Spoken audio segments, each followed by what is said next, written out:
This is Kang Jiyama, an ordinary-looking guy who actually reincarnated into the world of his favorite game. Now, a broke Jiyama is taking the entrance exam for the prestigious Nobles Academy, but the registration is already off to a bad start, as the professor assumes the kid is just pulling a prank. Jiyama stands his ground, struggling to afford tuition for a family that has nothing. Jiyama is just one of many. Got in through a special admission test, leaving the professor teary-eyed, but as Jiyama tests his rare ability, lightning erupts from his tiny blade, sending excruciating pain through his body. Jiyama remains unmoved and we're definitely not feeling it.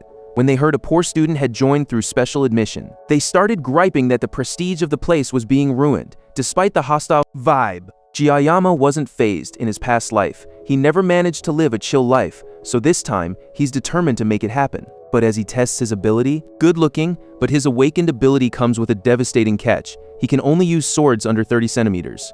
Nearby, a massive crowd begins to gather for the upcoming ranking ceremony. Amidst the rising tension, everyone's eyes turn toward the legendary Siegfried. The pain was exactly the same. Nearby, people were already gathering for the ceremony for one of the 7 legendary heroes. Klinge Siegfried. Everyone knows the Academy's founder. Siegfried is a legendary hero, but the bored old man remains completely unimpressed by the crowd. Even the arrival of another 7 hero doesn't cheer him up. Instead, he's greeted by Media, a woman whose beauty is as legendary as her title as the sage of the 7 heroes. Though she is a powerful sage, she doesn't take his mockery of her youthful appearance to heart. She offers a blessing to shave 10 years off his age, but the old man refuses, insisting that the elderly must accept their nature. But because she possesses a young essence, she continues to look remarkably youthful. Despite the insults, Media decides to watch the Academy's first day, driven by a sudden curiosity about Siegfried's legacy. While the students gather, a sea of dyed hair surrounds Kang Jiyama, whose black hair marks him as a commoner. Suddenly, the boys turn bright red as an incredible aura takes over the courtyard. Abel von Nibelung, the Abel von Nibelung and granddaughter of Siegfried, has arrived. The exam is about to begin in the subspace, an arena created by the ancient heroes where combat is allowed to become lethal. Although injuries caused here don't manifest on physical bodies in reality, the pain is very real. Survival in this realm determines a student's rank, drawing the eyes of elders Media and Siegfried. But the students are too preoccupied with the presence of the Academy's star student. While the others chase after Abel, Kang Jiyama heads the other way, more interested in reading about a peaceful life than following her pheromones. Yet, to survive this exam, he knows he will have to use that cursed ability. When the announcement came that everyone would be sent to the subspace, all of them are screaming with excitement, except Jiyama. As the students are eliminated, Abel von Nibelung secures first place, fulfilling the expectations of her powerful lineage.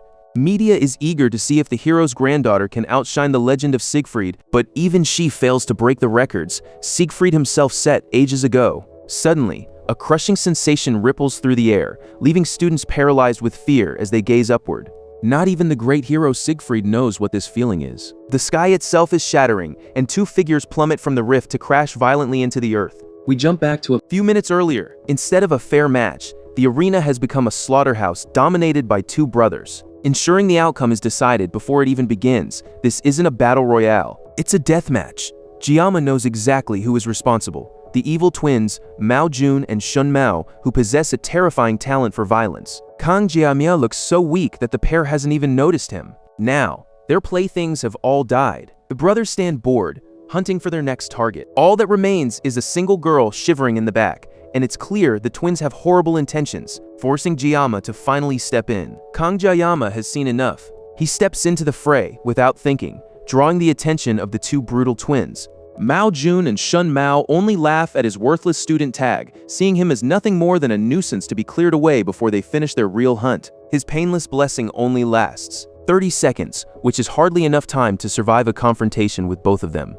There's only one choice, and the answer lies in his bag of sashimi knives, but using a blade will trigger his ability, bringing back that unimaginable pain. He only wanted a peaceful, quiet life, and his dream is already falling apart. The twins burst into mocking laughter at his ridiculous weapon. Shun Mao decides to end the joke by lunging at him, but Jiyama has a desperate plan. He must use his painless blessing to endure the sword god's agony for 30 seconds. Holding on to that tiny window of relief, he activates the ability right before drawing his knife. The blessing of the sword god flares to life just as Shun Mao descends on him with a wicked smile. There is only one way for Kang Jiyama to survive, or he will surely die. But how can a tiny sashimi knife possibly pierce a human body? He remembers his old master, an ex-gangster, claiming you can't slash a person like a piece of fish, even with a god's help. The blessing is absolute. If Jayama wills it, he will cut. Ignoring his master's words, Jayama thrusts the tiny knife towards the man jumping at him. And in an instant, Shun Mao is sliced clean in half, leaving Mao Jun and the other students in total shock. Mao Jun stands frozen, paralyzed by the carnage. The gloomy student just did the impossible with a simple kitchen knife, leaving Shun Mao's body in. The sound tears through the arena, leaving Mao Jun reeling from the sight. This is just subspace, and his brother isn't truly dead, but nothing can erase the horror of what he just witnessed. In a desperate attempt to blame his brother's carelessness, he reaches for power. As the last twin standing, he refuses to fail and reaches for his brother's fallen body to grab a power gauntlet. Equipped on both hands, its strength explodes, granting him massive defense and lethal force that he believes no weapon can break. But Kang Jayama doesn't even look at him, focusing solely on the countdown for his blessing to end. Mao Jun lunges with a desperate sucker punch, while Jayama is momentarily distracted. But it's over before it begins. Mao Jun is left broken and bleeding on the ground. At that exact moment, the countdown hits 0. The painless blessing vanishes, leaving only pure, unadulterated agony as the true weight of the sword god's blessing slams into his soul. Jayama collapses from the pain. When he finally wakes, he finds himself in a sterile clinic. Standing before him are the legends themselves, Siegfried and Media Poison, the Academy's director. He can't help but wonder why the two most powerful people in the world are here to see him. Siegfried skips the pleasantries, his hand resting on his sword as he demands to know what Jayama did to unleash such a massive, terrifying sensation during the match. The air is thick with hostility. Realizing he is being cornered by the strongest man alive, Jayama realizes he needs to make a very smart move. The tension in the room is suffocating. Hoping to de-escalate the confrontation, Jayama apologizes for his excessive force and prepares to accept any punishment. As the two legendary figures glare each other down, Media is forced to step in. She tells Siegfried to stop scaring the kid, then drops a bombshell. While he was unconscious, Siegfried actually cleaned Jayama's clogged meridians. Jayama is stunned, feeling a lightness in his body he's never experienced before. Media then explains that after reviewing the footage, they've ruled his actions as self-defense. She can't help but swoon over Jayama, calling him the handsome prince of her dreams, forcing Siegfried to pull her back. She promises no trouble for his actions, noting that the twins had a terrible reputation to begin with. In fact, after what Jayama did, they've both decided to withdraw from the academy, leaving behind a massive impact. Relief for him. Later, back in Media's office, the two heroes regroup as Media expresses confusion over a phenomenon she hasn't seen in 20 years. A student has claimed the top rank, yet has refused even the prestige of the star class. Despite all efforts to change his mind, Kang Jayama remains adamant in his rejection. Siegfried has seen the footage and knows the boy's potential, but remains unconvinced, viewing the student's actions as nothing more than an immature challenge to the system. To Siegfried, even if the subspace recognizes him as number one, the academy has already made its choice. He finds the boy's lack of experience and physical training baffling,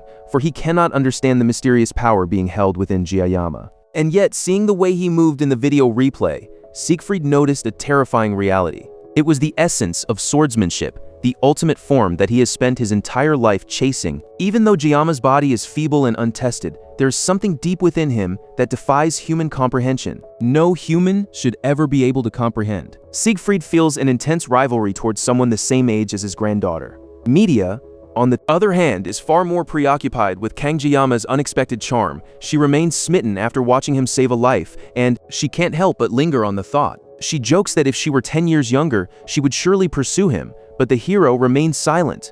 Eventually, a blunt question from him leaves the sage of the 7 heroes feeling, and she's absolutely livid. Meanwhile, Jayama heads to attend his first class. Since he rejected the prestigious star class, he's been relegated to the wolf class, the lowest rank available before the academy elders lose their minds. Kang Jayama would have preferred the tiger class, but Media's insistent begging pushed him toward the wolves instead. In exchange, she promised to hide his status as the school's top student, allowing him to study in peace. He pushes through the large doors and enters his new classroom, where the students watch him with only mild curiosity. Once they realize he's a special admission student, they lose interest entirely. This is perfect. Media kept her word, and a tranquil life is finally within reach. He settles down at his desk, only to have a student approach him, towards him nervously to offer thanks for his help earlier, though Jayama can't even remember her face. But he refuses her gratitude to avoid feeling like a hypocrite. To change the subject, Jayama introduces himself, only for the girl to reveal her name is Chloe. It's a strange coincidence to share a class, but Jiayama can't help but wonder, is Chloe a character from the game, or someone new entirely? Chloe agrees, but just as she's about to ask something, the room is suddenly interrupted by a loud shout from their new homeroom teacher. Jiayama tells her to sit down so they can talk privately later. Lee Wanbin, the wolf class teacher, enters to congratulate the new students. He decides to kick things off with a grueling physical conditioning session. Push-ups, sit-ups, and squats, followed by 10 laps around the training area. While the noble students find it easy, Jiayama fears this grueling regimen will be the end of him. Once the room empties, he nervously approaches the teacher to admit he isn't strong enough for such training. Surprisingly, Lee Wanbin seems to hold Jiayama in high regard. It seems media's impressions haven't stayed secret, and the teacher even knows Jiayama can choose any class level he desires. He rejects the prestigious star class to avoid the attention, opting for a quick bathroom break instead. Ultimately, Jiayama is forced to endure the grueling exercise alongside his classmates. Chloe offers him a little bit of encouragement before zooming off to finish her laps. By the end of the day, Jiayama returns to his dorm room. After facing another unexpected problem, the cafeteria's prices, he runs there after his training, only to freeze at the cost of a single meal. The shock of it's so great that he hurls his water bottle against the wall. Kang Jiayama is in a blind rage, regretting every decision that led him to near starvation. Surviving on nothing but cheap water, he struggles to distract himself from his growing hunger. The only thing on his mind is his blessing. The sword god's blessing has finally expanded. His physical evolution feels real, yet feels like a dream until a knock on the door reveals Chloe standing there. Chloe asks if she's interrupting Jiayama's solitude. She claims she's just checking on him after missing him at the cafeteria, though Jiayama quickly lies to hide his growing hunger. Chloe looks disappointed, telling that she hoped they could eat dinner together, but Jiayama is already rushing her out to gather ingredients. Later, that evening, the two enjoy a perfect match of flavors, as Jiayama's fish expertise delights the sea-loving Chloe. Still feeling the urge to hone his skills, Jiayama decides to prepare some sashimi, but the sword god's blessing poses a new problem. Because he cannot hold a mere kitchen knife without the power activating, he begs Chloe for a larger blade to avoid using his actual weapons for cooking. She returns with a massive sword that is far too large for a simple meal. With no choice, he is forced to use his blessing. With his 30-second countdown ticking away, he only has to be fast enough to finish before the pain returns. As a former legendary swordsman, he knows that precision is everything when cutting fish. Now, it is time for him to prove his skill. He works with flawless precision, completing the task in just 21 seconds. While enjoying the meal, he admits to Chloe that he once worked part-time at a Japanese restaurant. Since Chloe is a noble, she's unfamiliar with such things, and the gap in their social standings is clear. As the meal ends, she offers to help with the dishes. He moves to the other side of the room to give her space, humming with the joy of a full stomach. That contentment is shattered when Chloe accidentally drops a plate, a mistake he used to make frequently when he was her age. He stares out the window, ignoring the mess behind him, until a book tumbles from her desk. It is Chloe's diary, landing open to a page where she writes about him saving her during the placement test. The cute handwriting and stickers make him smile as he picks it up. The wind catches the pages, flipping them to a section where she writes about meeting him in her class and her growing interest. Kang Jiayama admires the sweet handwriting, unable to resist the warmth blooming in his chest. But as he flips through pages filled with countless I love yous addressed to himself, another plate shatters on the floor. The silence is heavy, and the presence of corrupt nobles who abuse their power is a shadow even the law cannot touch. To hunt those who operate in such darkness, one must rely on the Auditora family, the shadow that maintains order. The Auditora family are professional assassins, trained from childhood to become perfect emotionless killing machines. They are taught never to underestimate their lethality. Yet this relentless training has only distorted Chloe's heart, leaving a gloomy shadow where her feelings should be. Now, at the academy, students are sorted by their massive potential, aptitude. While others are groomed for glory, the children of the Auditora family are relegated to the common class. Following her family's strict decree, Chloe was forced to live a life of total secrecy. As an assassin, her freedom was stripped away until she believed her grim fate was unchangeable. That changed the day she met him. While she stood defenseless against the Mao twins, the seemingly weakest boy in the room stepped forward to protect her. Even though the subspace battle royale was a fake death simulation, he still risked everything to save her. Chloe had long ago abandoned all hope, trained only to remain meek and inconspicuous. But his courage acted like sunlight breaking through her clouds of despair. Watching him wield his sword not to kill but to defend her honor and life, and in that moment, everything shifted. Chloe's heart flutters as she remembers a fairy tale about a prince rescuing a princess. This strange, warm sensation can only be one thing: love, but Jiyama has committed the ultimate sin by peering into her private thoughts. As she glares at him, he realizes he is completely screwed. He wonders if the trouble started when he stole her sentiments, or when he foolishly followed her for food. Regardless, he's staring at death in the form of a teenage girl, and his only priority is to get out of here. He tries to change the subject by complimenting the moon, hoping to escape, but she cuts him off, demanding to know if he saw her diary. He attempts to play it off as a mere study guide. But no amount of flattery will save him from her wrath. Jiyama can't believe she caught him peeking at her diary while she was washing dishes. Her sudden shift from polite to predatory is unmistakable. Those unmoving pupils and dark red eyes signal a terrifying transformation. The confession seals his fate, and Chloe decides that his life must end. Drawing the very same sword she used to cut the fish earlier, Jiyama scans the room, desperately weighing his options.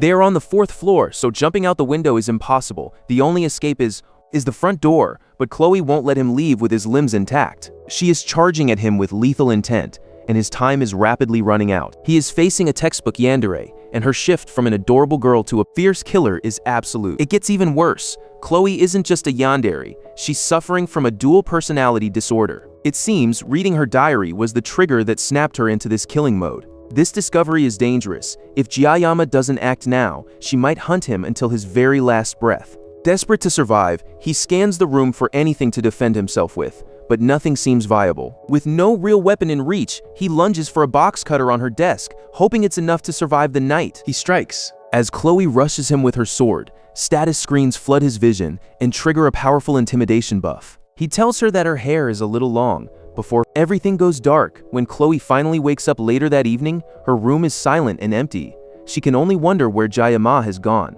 Her calls for him find no response, leaving her alone in the quiet room. The last thing she remembers is watching him through her window, but everything after that is fuzzy and unclear. Reaching for her katana, she finds it leaning against her desk, even though touching the weapon often causes her to lose consciousness. But it looks like she managed to hold on to it. Chloe wakes up, though her memories are fractured. As an assassin, she used to pass out while training, waking up covered in blood to the mockery of her elders. They always told her to embrace her talent, but the gap in her memory regarding what happened with Jiyama leaves her feeling nothing but pure embarrassment. She buries her head in her bed, but her shame quickly shifts into something far more intense as she starts thinking about him. Then she notices a box cutter on the floor, and realizes her hair is much shorter. Looking into her trash, she sees the discarded locks of hair, neatly trimmed. The realization hits. Jiyama must have helped her cut it. Overwhelmed, she opens her journal to pour more of her love into its pages. Jiyama, however, is far from romantic. Shaken to his core, he can barely believe he survived, and he collapses behind a college wall to vomit from the sheer stress. Even after his painless blessing ended, Jiyama can only hold on for a few more seconds before the nausea hits. He's left feeling even worse after throwing up his only good meal in a week. Now, Jiyama sits alone on a bench, staring into space as he wonders what to do next. His mind keeps drifting back to Chloe, wondering exactly who this girl could be. Her swordsmanship was clearly designed to end a life in a single strike, or at least subdue an opponent immediately. She wields her blade with a terrifying precision, aiming for vital spots as if she were a specialist in assassination. If she had caught him off guard, Jiyama wouldn't have survived. He felt his life was being threatened, so he instinctively aimed for her neck, but his short knife only managed to clip her hair. He cleaned the mess to avoid trouble. But it turns out staying safe isn't going to be as simple as he hoped. Being ordinary is hard for King Jiyama, who once reached the pinnacle of skill with a mere sashimi knife in his past life. But in this world, he is just a background character, far from the legends of the founding hero, Valar Jakin. The legends possess the miraculous blessing, while he is left with nothing but save the world from the Demon King. That is the grand destiny promised to the chosen ones. It seems he is destined for a life of obscurity, surrounded by extraordinary people and situations that threaten to force him off his peaceful path. The constant chaos at the academy makes him want to give up on his simple life entirely. This feeling grows as he realizes there isn't a single normal person in this entire world. It's been a week since he joined the academy, and the game's true story is about to begin. While the protagonist starts his late admission process, Jiyama realizes that knowing the canon route is his only advantage, provided he doesn't meddle too much and face the inevitable darkness. He remembers the third year, when demons led by a legion commander will launch a devastating attack on the academy. As the conflict escalates,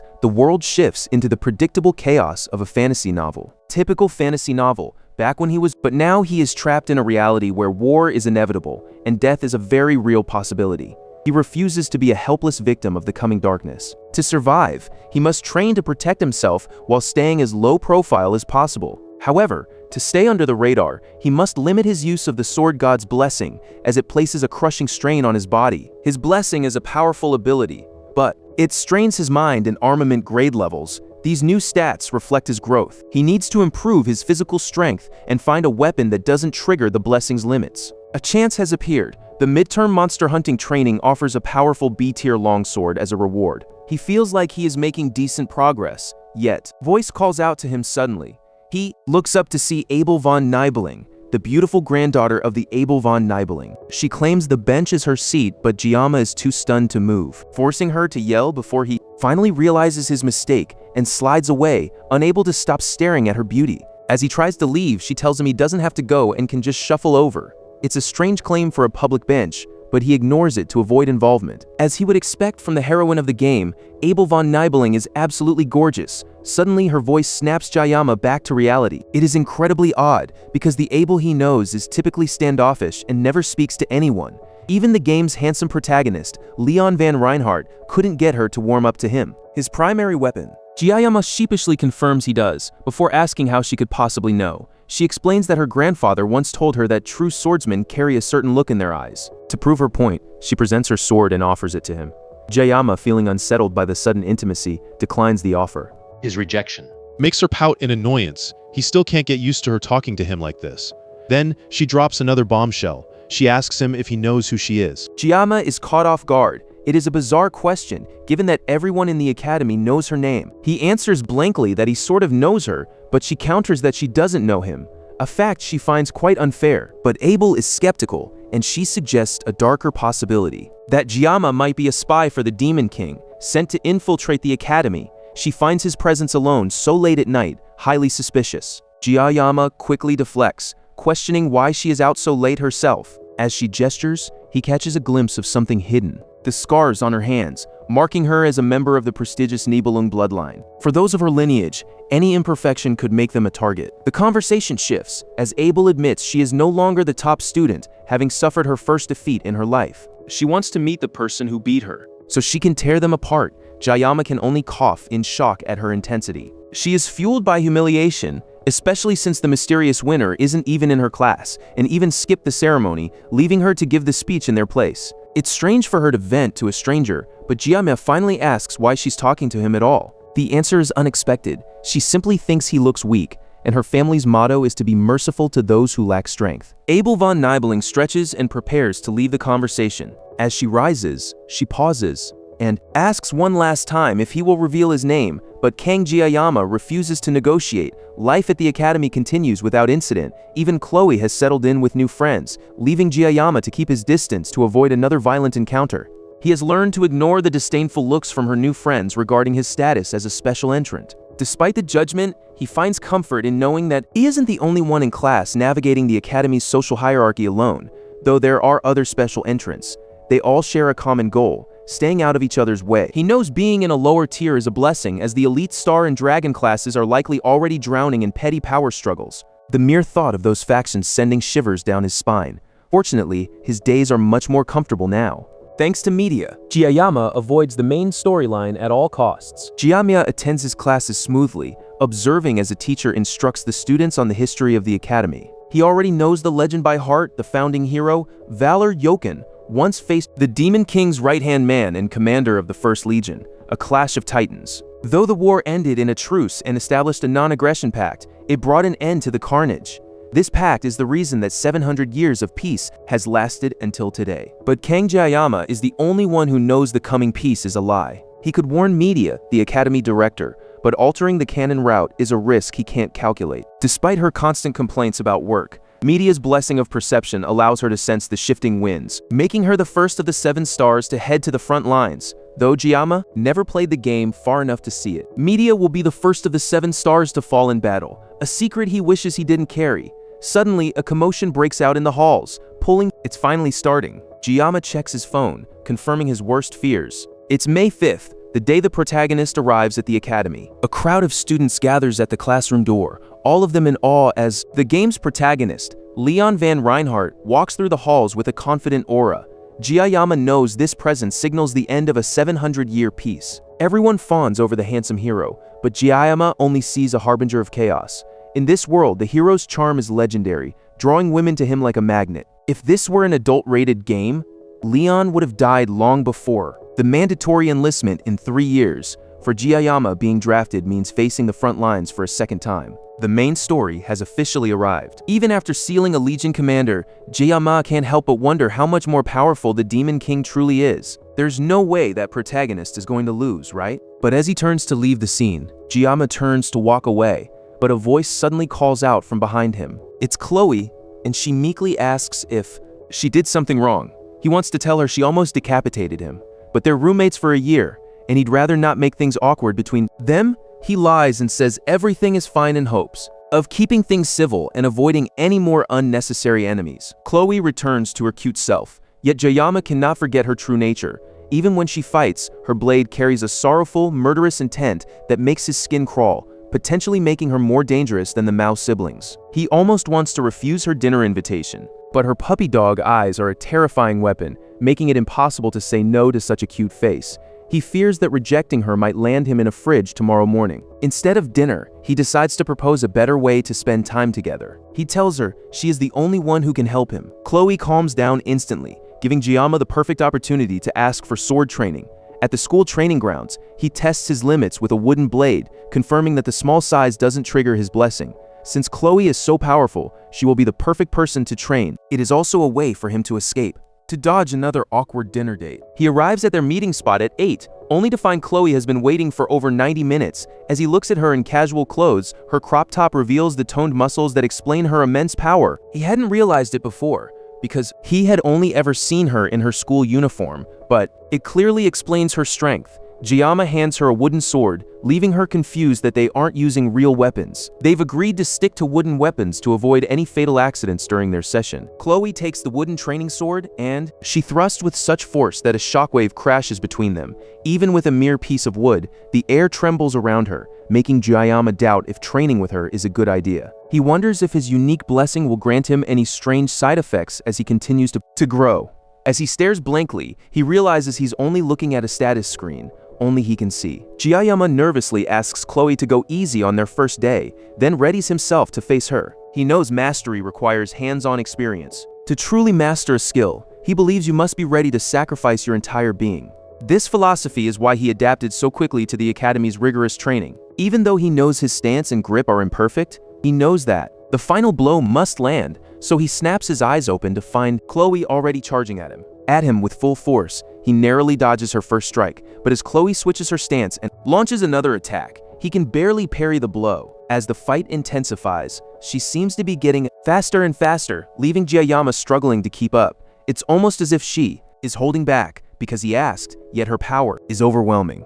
Chloe's blade clashes with his again, and the sheer impact causes the wood to crack. She maintains a relentless onslaught, leaving Kang Jiyama struggling to parry and dodge her overwhelming speed. One clean hit could be fatal, and just as he searches for an opening, his sword finally breaks in half, prompting a horrified Chloe to apologize for her lack of control. She could, but her apology is misplaced. The broken blade's reduced length has triggered the sword god blessing. Because the weapon is damaged, the system malfunctions, failing to suppress the blessing's raw power, and instead, stripping away Jiyama's humanity and leaving only a hollow fighting shell as the sword god's divine blessing fully activates. Kang Jiyama turns to Chloe with a broken wooden sword, a menacing aura building as his entire attitude shifts, while his body seems to move on autopilot. Autopilot as his consciousness drifts away. Himself in a dreamlike kitchen, all he can focus on is the single-minded task of cleaning and cutting the fish sitting before him. He reaches for a Chinese cleaver to get back to work, but the system denies him the blade.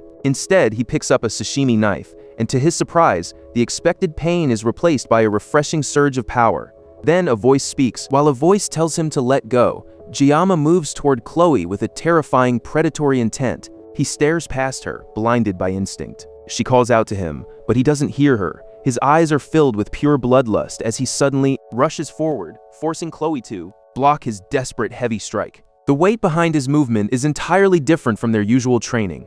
Jiyama lunges again, driving the sharp edge of his blade. Chloe barely manages to leap back, though a single hit has already left her unable to move. She can't understand this sudden shift, but she must find a way to stop the spare. Before Jiyama kills her, she begs him to stop. He remains unresponsive and, instead, He launches another attack so fast that it's impossible for her to avoid. Chloe screams his name just as the blade descends toward her head, while in his dream, Jiyayama watches the fish he is trying to cut dance away from his knife. The muffled sounds of the dream begin to list fuzzy until the fish's voice clarifies, calling out a name, Kangjiyama. As his mind clears, the truth hits him. He is indeed Kangjiyama, and the fish is calling for him. He realizes the truth just as he is about to stab Chloe with the broken sword. In a desperate rush, Jiyayama throws the weapon, slamming it into a wall just before he accidentally kills his friend. Chloe opens her eyes to find Jiyayama holding her, a calm smile on his face. With the sword gone, the blessing has faded, and his senses have returned. After Chloe nervously asks if he is all right, he calmly assures her he is fine and thanks her for the training, then turns to leave. Chloe makes her way back to her dorm room, reflecting on how peculiar Jiyayama's abilities truly are. He wasn't fighting with skill, but with pure, terrifying instinct. Even with a broken wooden blade, Jiyayama had completely overpowered her. As Chloe walks through the campus, a shadow watches her from the darkness. This is Nox Aditor, Chloe's older brother, who mocks her for associating with a lowly person like Jiyama. He warns her to stay away, threatening to have the Auditora family erase him if she continues. Chloe dismisses him, claiming the Auditora family is no match for Jiyama's strength. As Nox watches her leave, he wonders what has changed his sister so much. Meanwhile, Jiyama walks alone, wrestling with the reality of his strange blessing. He realizes it is no gift from a god, it is a curse. The power is intoxicating, replacing pain with a terrifying primal pleasure. He only returned to reality when Chloe's screams snapped him out of his trance. To save himself from losing his soul, he desperately tosses the wooden sword aside. It is ironic that the girl who once tried to kill him is the only one who could bring him back. Though grateful to be back, Kangjiyama is haunted by the terror of the sword god's blessing.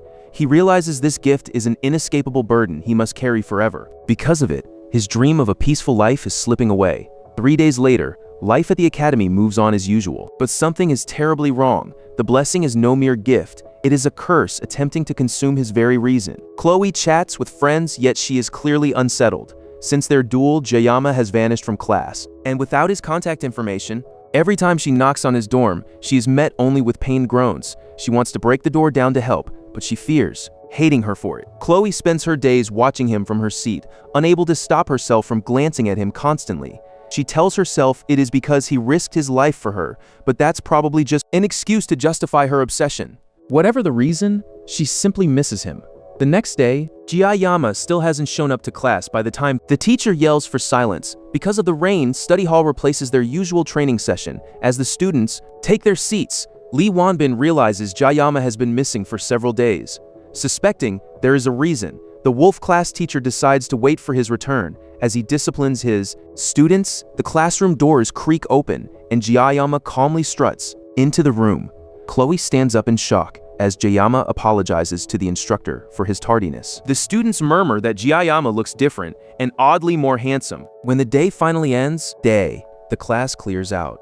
While Chloe approaches Jiyayama for the first time in 4 days, nervously asking why he vanished, he stays silent for a moment before claiming he was just feeling a little sick. For the past 3 days, Jiyayama has been trapped in a nightmare of extreme withdrawal symptoms, burying himself in bed while praying the convulsions would end. The agony was far worse than before, a brutal price to pay for tapping into that broken weapon. It was clearly a penalty from the sword god, and seeing his pale, sunken face and whitening hair, Chloe, who saw him last at the training grounds, must assume that this sudden decline is her fault. To ease her guilt, Jiyayama tentatively asks if she still wants to grab that dinner she mentioned earlier.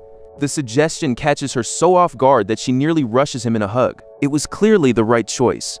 As a glimmer of her usual self returns, she eagerly asks what he wants to eat, but the moment is suddenly broken. The conversation is cut short as a heavy gaze pierces through the hall. It's Chloe's brother, Nox Aditor, and his arrival instantly chills the air. Jiyayama decides to face the newcomer head-on, telling him that, instead of staring from a distance, he should step up and talk to them. Jiyayama immediately catches an unsettling look in the man's eyes, but Chloe quickly steps between them. Her voice trembles as she tries to protect Jiyayama, but Nox questions why she is breaking the rules of the Auditora family for this man. Chloe insists she wants nothing to do with her family, but Nox warns that an auditor can never truly wash the blood from their hands. While Chloe rebels, Nox speaks with a cold historical authority, but Jiyama is simply annoyed by the spectacle. The tension only mounts as Nox continues to insult Jiyama. The tension finally snaps as Chloe yells for Nox to stop insulting the man she loves, startling even her brother. Kang Jiyama hoped for a peaceful existence, but he's quickly learning that life is nothing but constant disruption. The real threat is the Auditora family, an elite group of assassins, who are forged into living weapons through abusive training since childhood. For the bubbly Chloe to be part of this clan, she is clearly the outlier. Unlike her brother, Nox, whose very expression is a testament to a life of killing, it's a grim fate, much like the sword god's blessing that Jiyama carries. And if Jiyama can't escape this curse, he will have to face it head-on. So instead, he decides to embrace the darkness within him. After all, his name means sword demon, and instead of fleeing his curse, Jiyama decides to weaponize it, living up to his name as a sword demon.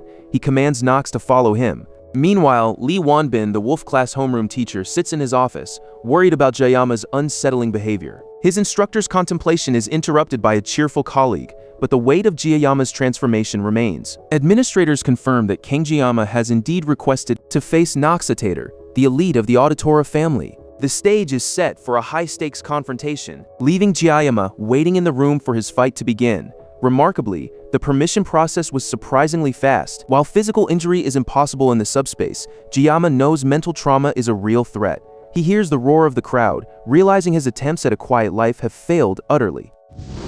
Beside him, Chloe is practically drowning in grief and guilt, so Jiyama tries to assure her that none of this is her fault. He even thanks her for the gear. Despite his comfort, Chloe warns him that Nox is a genius with unmatched talent. Within the Auditora family, at only 14, the boy is already considered the pinnacle of the dark arts, a reputation that precedes him. Kang Jiyama stares at the rose-colored blade in his hand, remembering the path that led him to this moment. His old teacher always said he was destined to wield a blade for his whole life. He never imagined he'd be fighting with nothing but a sashimi knife, even in this new reincarnation. As an announcement echoes through the halls, signaling the start of the subspace battle, he offers Chloe one final reassurance. He is going to win. Stepping into the arena, the roar of the crowd hits him like a physical wave, making him feel like a gladiator in an ancient coliseum. In the stands, the star class and the game's main cast watch closely as Nox walks. Nox's gaze is piercing, clearly insulted that Jiyama would dare challenge him with such a flimsy kitchen knife. The boy's killing intent is overwhelming,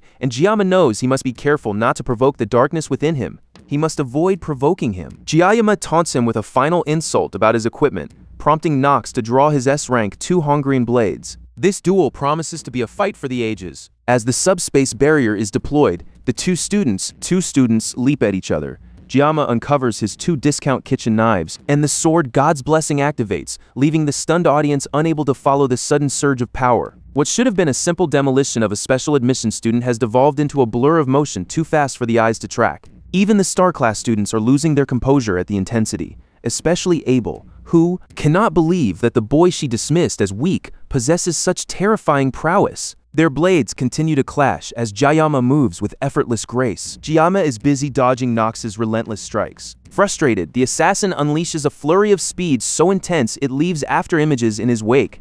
Even as the attacks appear to strike him head-on, Jiyama somehow manages to emerge completely unscathed. The onlookers see him. To the watching students, it looks like Jiyama is simply running away. But Abel sees the truth of the match. Jiyama is perfectly dodging every single blow, yet Jiyama treats the god-tier speed like nothing at all. Realizing Jiyama's true skill, Nox decides to switch to a cautious wide-area strike that can slice through everything in his path, just as Jiyama suddenly drops his sashimi knife that he brought with him. Holding the rosy blade Chloe gave him, Jiyama's calm confidence only fuels Nox's growing rage. As the knight refuses to believe a nobody like him could possess such poise, Nox immediately launches a massive, devastating strike. But Jiyama doesn't even flinch. He moves with a speed that defies logic, surging forward to meet the attack. In a single, blinding flash, the duel is over. The peaceful life Jiyama so desperately craved is officially a memory, driven by the sword god's curse. He strikes so cleanly that Nox won't even feel the blade passing through him. With the fight concluded, Jiyama turns to finish the job. As the subspace barrier vanishes, the crowd remains paralyzed in a stunned, deadly silence. Jiyama isn't even shocked that the crowd can't even bring themselves to cheer. He unleashed terrifying power with nothing but kitchen knives meant for gutting fish. While the fight was fought in a subspace that protected the others from harm, Jayama still finds the act of cutting a person deeply unpleasant. He watches Noxitator struggle to catch his breath on the ground, admiring the man's incredible battle sense, even if his own lethal intent was impossible to hide. As the announcer declares him the winner, the arena erupts in a mixture of cheering and shock. The unassuming first year has just taken down a sophomore, and Jayama's dream of a peaceful life is officially dead. The next day, everyone is still reeling from the duel in the star class. Abel von Nabeling stares out the window, her thoughts consumed by the boy who dominated the arena. Jayama's name follows her everywhere. She can't stop thinking about how he mastered those kitchen knives. His skill makes her feel hopelessly, utterly naive, forever believing she was a true swordsman. Thinking she was a capable swordsman, she suspects he might be the secret genius her grandfather was hiding, and the realization leaves her frustrated and fuming. Her visible annoyance is enough to wake her seat partner, Rachel, who can immediately see that something is deeply bothering the blue-haired girl. Abel is clearly frustrated, but Rachel sees right through her facade while trying to guess what's bothering her, and hits the nail on the head by suggesting it's boy trouble. Rachel bursts into laughter at the idea, while Abel desperately tries to convince her friend that romance isn't on her mind. Ignoring the protests, Rachel begins listing the class's most popular options, starting with Leon, the handsome star of the class, but Abel's deadpan reaction proves it's not him. That leaves only one possibility: the special student who stunned the school with his strength during yesterday's duel. Abel freezes at the mention, unable to deny it, and that's all the information that Rachel needs. Determined to find the truth, the two of them barge into the Tiger class to find the boy who has captured everyone's attention. Abel follows reluctantly as the two school beauties weave through the Tiger class, causing a stir. Rachel stops abruptly, standing atop a target while she effortlessly deflects a lecture from a nearby student, using her charms to leave them completely confused. Abel can only watch in embarrassment as Rachel continues her chaotic spree through the classroom. Rachel first suspects Chloe is his girlfriend, but she doesn't care. The confusion shocks both Abel and Chloe. As Jayama begins to wake up, Rachel sits on his desk with a flirty grin asking his name. Jayama already knows exactly who she is, and he is definitely not thrilled to have another game heroine cornering him. She leans down to poke his face and compliment his looks. Jayama stares at her in pure shock, having no idea what's coming next. Jayama's danger instincts flare, but the sudden grab of Rachel's hand by a furious Chloe catches him completely off guard. Chloe demands to know what Rachel thinks she's doing, her murderous intent offering nothing but amusement to the playful healer. Jayama realizes his intuition was right. Chloe's temperament has shifted into something far more volatile. In a terrifying twist, she summons a box cutter from a pocket dimension. If a blade fight breaks out, the chaos will bring unwanted scrutiny down upon him. This is a deviation from the game's original script, a mystery he can't ignore. Abel enters, attempting to pull Chloe away from the tension, but Rachel refuses to move. She claims she is only there to say hello, before she insults Chloe by patronizing her as a mere child who shouldn't interrupt adults. That only pushes Chloe Into a blind rage, and she snaps, her cutter ready to strike. Jayama and Abel watch in shock as Chloe lunges at Rachel, but the girl's hand is easily caught by a much stronger force. She's only provoking a fight now, and Abel warns her to stop before things escalate. Rachel frowns and tosses Chloe aside like paper, much to the delight of the boys watching the catfight.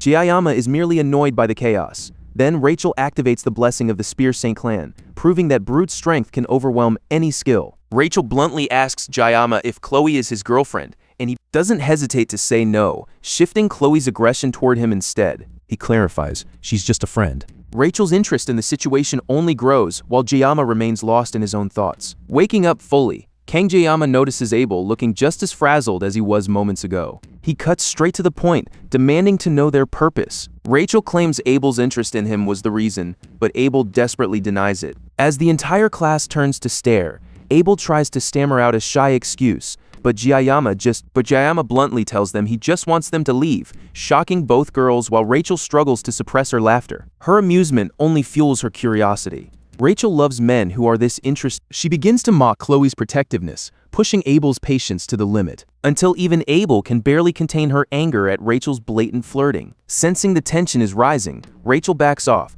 though her parting words are met with Jayama's cold refusal to ever see her again. As the two girls finally depart the classroom, head out, Jayama retreats into sleep while Chloe rushes to his side. Even Abel lingers, stealing one final longing look at him before casting one final longing look at him before she walks away. While they return to class, Rachel can't shake her fascination with Jaeyama's attitude. It isn't just his coldness, but the hollow emptiness in his eyes. She could be killed for poking him too hard. Instead of fear, he inspires a chilling fascination in her. Gave her actual chills. To Rachel, he is no mere student, but a precious resource for her clan's future, standing far above the superficial talent of the star class. She won't let him go easily. Rachel apologizes to Abel, but she's not worried about the scene she caused. Instead, she's focused on Kang Jaeyama, determined not to yield now that he has caught her interest.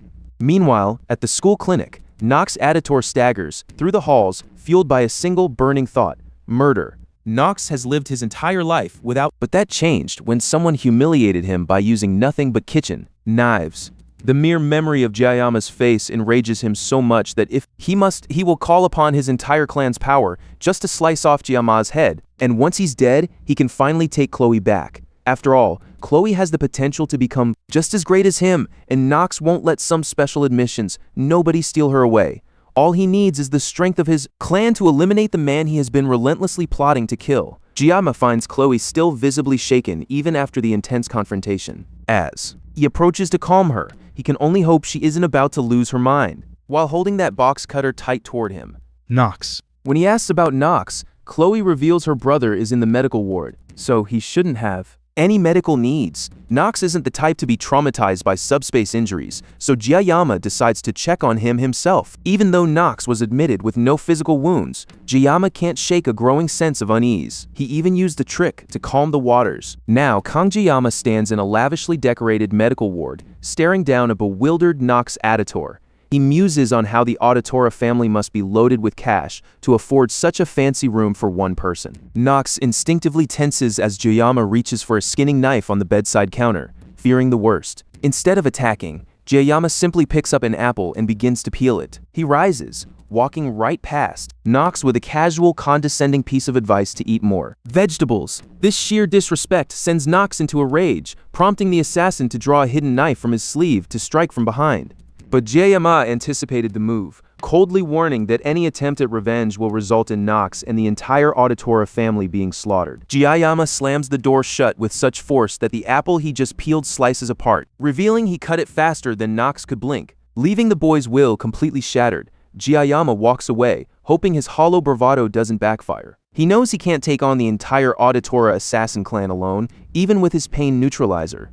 A few kills are easy, but an entire clan is a different story. Even in a best-case scenario, he could only take out 10 people before the drugs wear off. Jaeyama's true desire is to avoid killing altogether. With that goal in mind, he walks back toward his dorm under the cold moonlight. In the original game, Chloe would have gravitated toward Abel. Instead, her sudden interest in him signals a massive deviation from the timeline. Now, he must prepare for the midterms, a teamwork test to subdue D-ranked demonic mermen. Kang Jaeyama dreads the upcoming midterms. The demonic mermen from the game look nothing like the attractive mermaids of legend and are bound to be disgusting. These mermen are actually the main force of the demon army, making them far more dangerous than mere monsters, which are often just considered pets. Fortunately, only the mermen are expected on the island, meaning he won't have to face the demonic humans themselves. For now, this first month of school has provided a rare moment of peace. That peace is built on a fragile truce between humans and demons that has lasted 700 years. Though history is stained by violent disputes, decades ago, a commander's reckless ambition sparked a week of bloody warfare. In the end, the fighting finally ceased and the legendary 7 heroes were born. But even with the heroes' victory, Jaeyama can't help but wonder if this era of stability is truly genuine. Thinking of the beasts capable of sealing Legion commanders alone, he realizes that the strength required to maintain this truce is terrifying. Jaeyama knows he can't stop thinking about the coming war, so he decides to focus on the upcoming midterms instead. The first step is finding teammates, but his newfound fame as the Academy's most notorious student makes that difficult. Consequently, C sets out to find allies, but a week passes and he is still alone. Perhaps because everyone is simply too intimidated to approach him. He glances around his classroom, searching for anyone else out of place, and spots Chloe, the only other student left wandering in isolation after her recent troubles. Whether she's an outcast because of her family or her recent clashes, Jaeyama approaches her to see if she's found partners for the exams.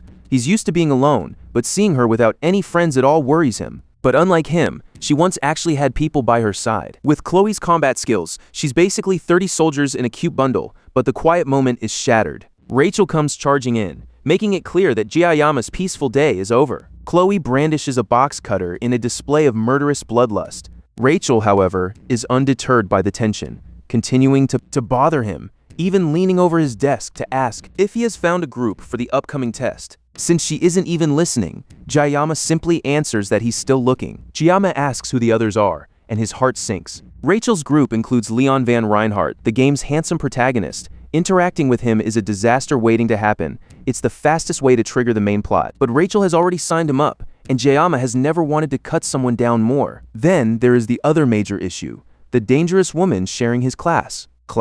Chloe appears by his side, checking in on him after his encounter with Rachel. Jiayama claims he's just overwhelmed by the upcoming star class exams, but Chloe bluntly counters that he is already the strongest cadet in the group. He feels a sense of responsibility for teaming up with Chloe, realizing she might be the best partner he could ask for. Despite his pessimism, he decides to focus on the task at hand and asks where the first group meeting is scheduled to take place. Chloe directs him to a campus cafe, so the two head there to grab some drinks. Jiayama watches Chloe order an expensive smoothie, and then he takes a sip of his cheap espresso, only to nearly have a seizure at the bitter taste. The espresso is as bitter as his current situation, and because faculty cards don't work here, he's forced to use his own money. As he rethinks his life choices, a message from Rachel vibrates against his palm. Before he can react, Leon and Kang Jiayama make eye contact for the first time. Jiayama glances at the man's companion, who looks more like a delinquent than a student, before accepting Leon's handshake. Leon praises Jiayama's recent subspace battle, speaking with a sophisticated blend of intelligence and class. As they sit, the tension settles into a formal meeting. Rachel suggests they perform proper introductions, prompting Leon to step up as the group's leader and a high-ranking star-class student. Leon has somehow become the group leader, and Rachel quickly passes the baton to the next student in line. Chloe, a Wolf-class student who joined thanks to Jiayama, introduces herself next. She and Rachel engage in a tense stare-off before Chloe finally sighs and gives up. Jiayama then delivers an introduction even shorter than Speed Weapons, stating only his name and class. The group acknowledges his awkward brevity, so Leon pulls out a laptop to finally discuss the meeting's main topic. The midterm exam details are finally being laid out. They are heading to Skopje Island. The journey uses a subspace gate, but once they land, the reality will be all too tangible. On the island's northeastern coast, their group will compete against two others to hunt as many mermen as possible, with a limited number of targets available. Competition is guaranteed. Leon concludes his briefing and opens the floor for questions. Speed Weapon is the first to ask if there are any dangers lurking beyond the mermen. While the instructors claim the island is secure, the stakes remain high. Suddenly, Chloe asks if groups are allowed to ambush one another, leaving her teammates stunned. Leon, however, remains perfectly calm. The rules are clear. Any conflict between groups results in immediate disqualification. After the others depart the cafe, Kang Jiayama tries to leave the awkward silence, but Leon calls out to him, stopping him in his tracks. The protagonist's sudden question about where he came from leaves Kang Jiayama searching for an answer. Jiayama has heard similar inquiries before, but this inquiry from Leon feels fundamentally different. With Leon looking deadly serious, Kang Jiayama is left unable to read his intentions. The silence in the cafe is heavy. Leon apologizes for the sudden question, admitting he can't help but feel they are similar. He notes that even in a world where Korean is the official language, different cultures must exist. Even though Kang Jiayama looks clearly Korean, Leon senses a deeper connection, leaving him caught in a confusing conversation. Leon tells him to pretend he heard nothing before preparing to leave the cafe. Driven by a desperate need for clarity, Jiayama stops him and asks exactly where he came from. It was a reckless reflex, and Jiayama immediately regrets it, but he knows he won't sleep a wink tonight unless he gets the truth. Leon reveals he is from Germany and departs, leaving Jiayama to wonder if the game's protagonist is also a reincarnated soul from another world. Desperate for certainty, Jiayama thinks that activating his sword, God's Blessing, might the knife and strips its cover, only to receive a mental confirmation. Leon really is a native of this world. The voice is hauntingly similar to the sword God's Blessing, but the realization only brings a massive migraine. Leon's behavior is strange, that this is the last time he will be involved with him. After checking his status screen, Jiayama sees his physical fortitude is rising. His mental fortitude and armament remain steady, showing smooth progress despite the chaos. While he eyes the legendary Morisame as a potential midterm prize, his assimilation rate has spiked, promising a special awakening related to his recent actions. He still doesn't know the source of his power, but looking at his status screen, there's something new. His hard work is finally paying off as his training continues, and as the exam day finally arrives. Kang Jiamea stands before the subspace gate with his teammates who appear just as excited as he is. The group has already finalized their roles. Rachel will act as the primary damage dealer, while Leon takes the lead to keep everyone organized. Speed Weapon will provide support from the rear, while Chloe handles secondary damage alongside Rachel. Kang Jiyama takes his place in the rear, completing a team outfitted in formidable gear. Equipment. Rachel wields the Vermilion Phoenix Halberd, while Leon holds a powerful sword. Even Speed Weapon carries a recorder. Even Jiyama knows how difficult it is to obtain such legendary armament. As the midterms are about to begin, Lee Wanbin, the Wolf-class instructor, offers a final briefing. He advises them to prioritize survival over extra credit, but Chloe seems visibly shaken. She fears the rumors of mermaids appearing on the island, though Jiyama tries to reassure her. The truce with demonic beings makes sightings rare, yet Chloe's anxiety about the legends of Sicily persists. Even she finds herself momentarily lost in a haze of doubt before Jiyama's voice calls her back. It seems she's lost focus. Then the chaos erupts as a mermaid. Before the group even arrives on Scopuli Island, everything went wrong. They immediately faced motion sickness from the gate's passage. The group's first struggle was the intense motion sickness from the gate. With a merman, the creature scuttles away, leaving them behind. As disgusting as they look, they are far smaller than Jiyama expected. Leon confirms the creature is worth no points, meaning they must reach their destination to find a real threat. Chloe scouts ahead while the group follows cautiously toward their destination. She reports a cave just a short distance away and she leads them toward it, only to find dozens of eyes watching from the darkness of the ominous cavern. Leon notices nearly 60 mermen gathered around a campfire inside, waiting in the gloom.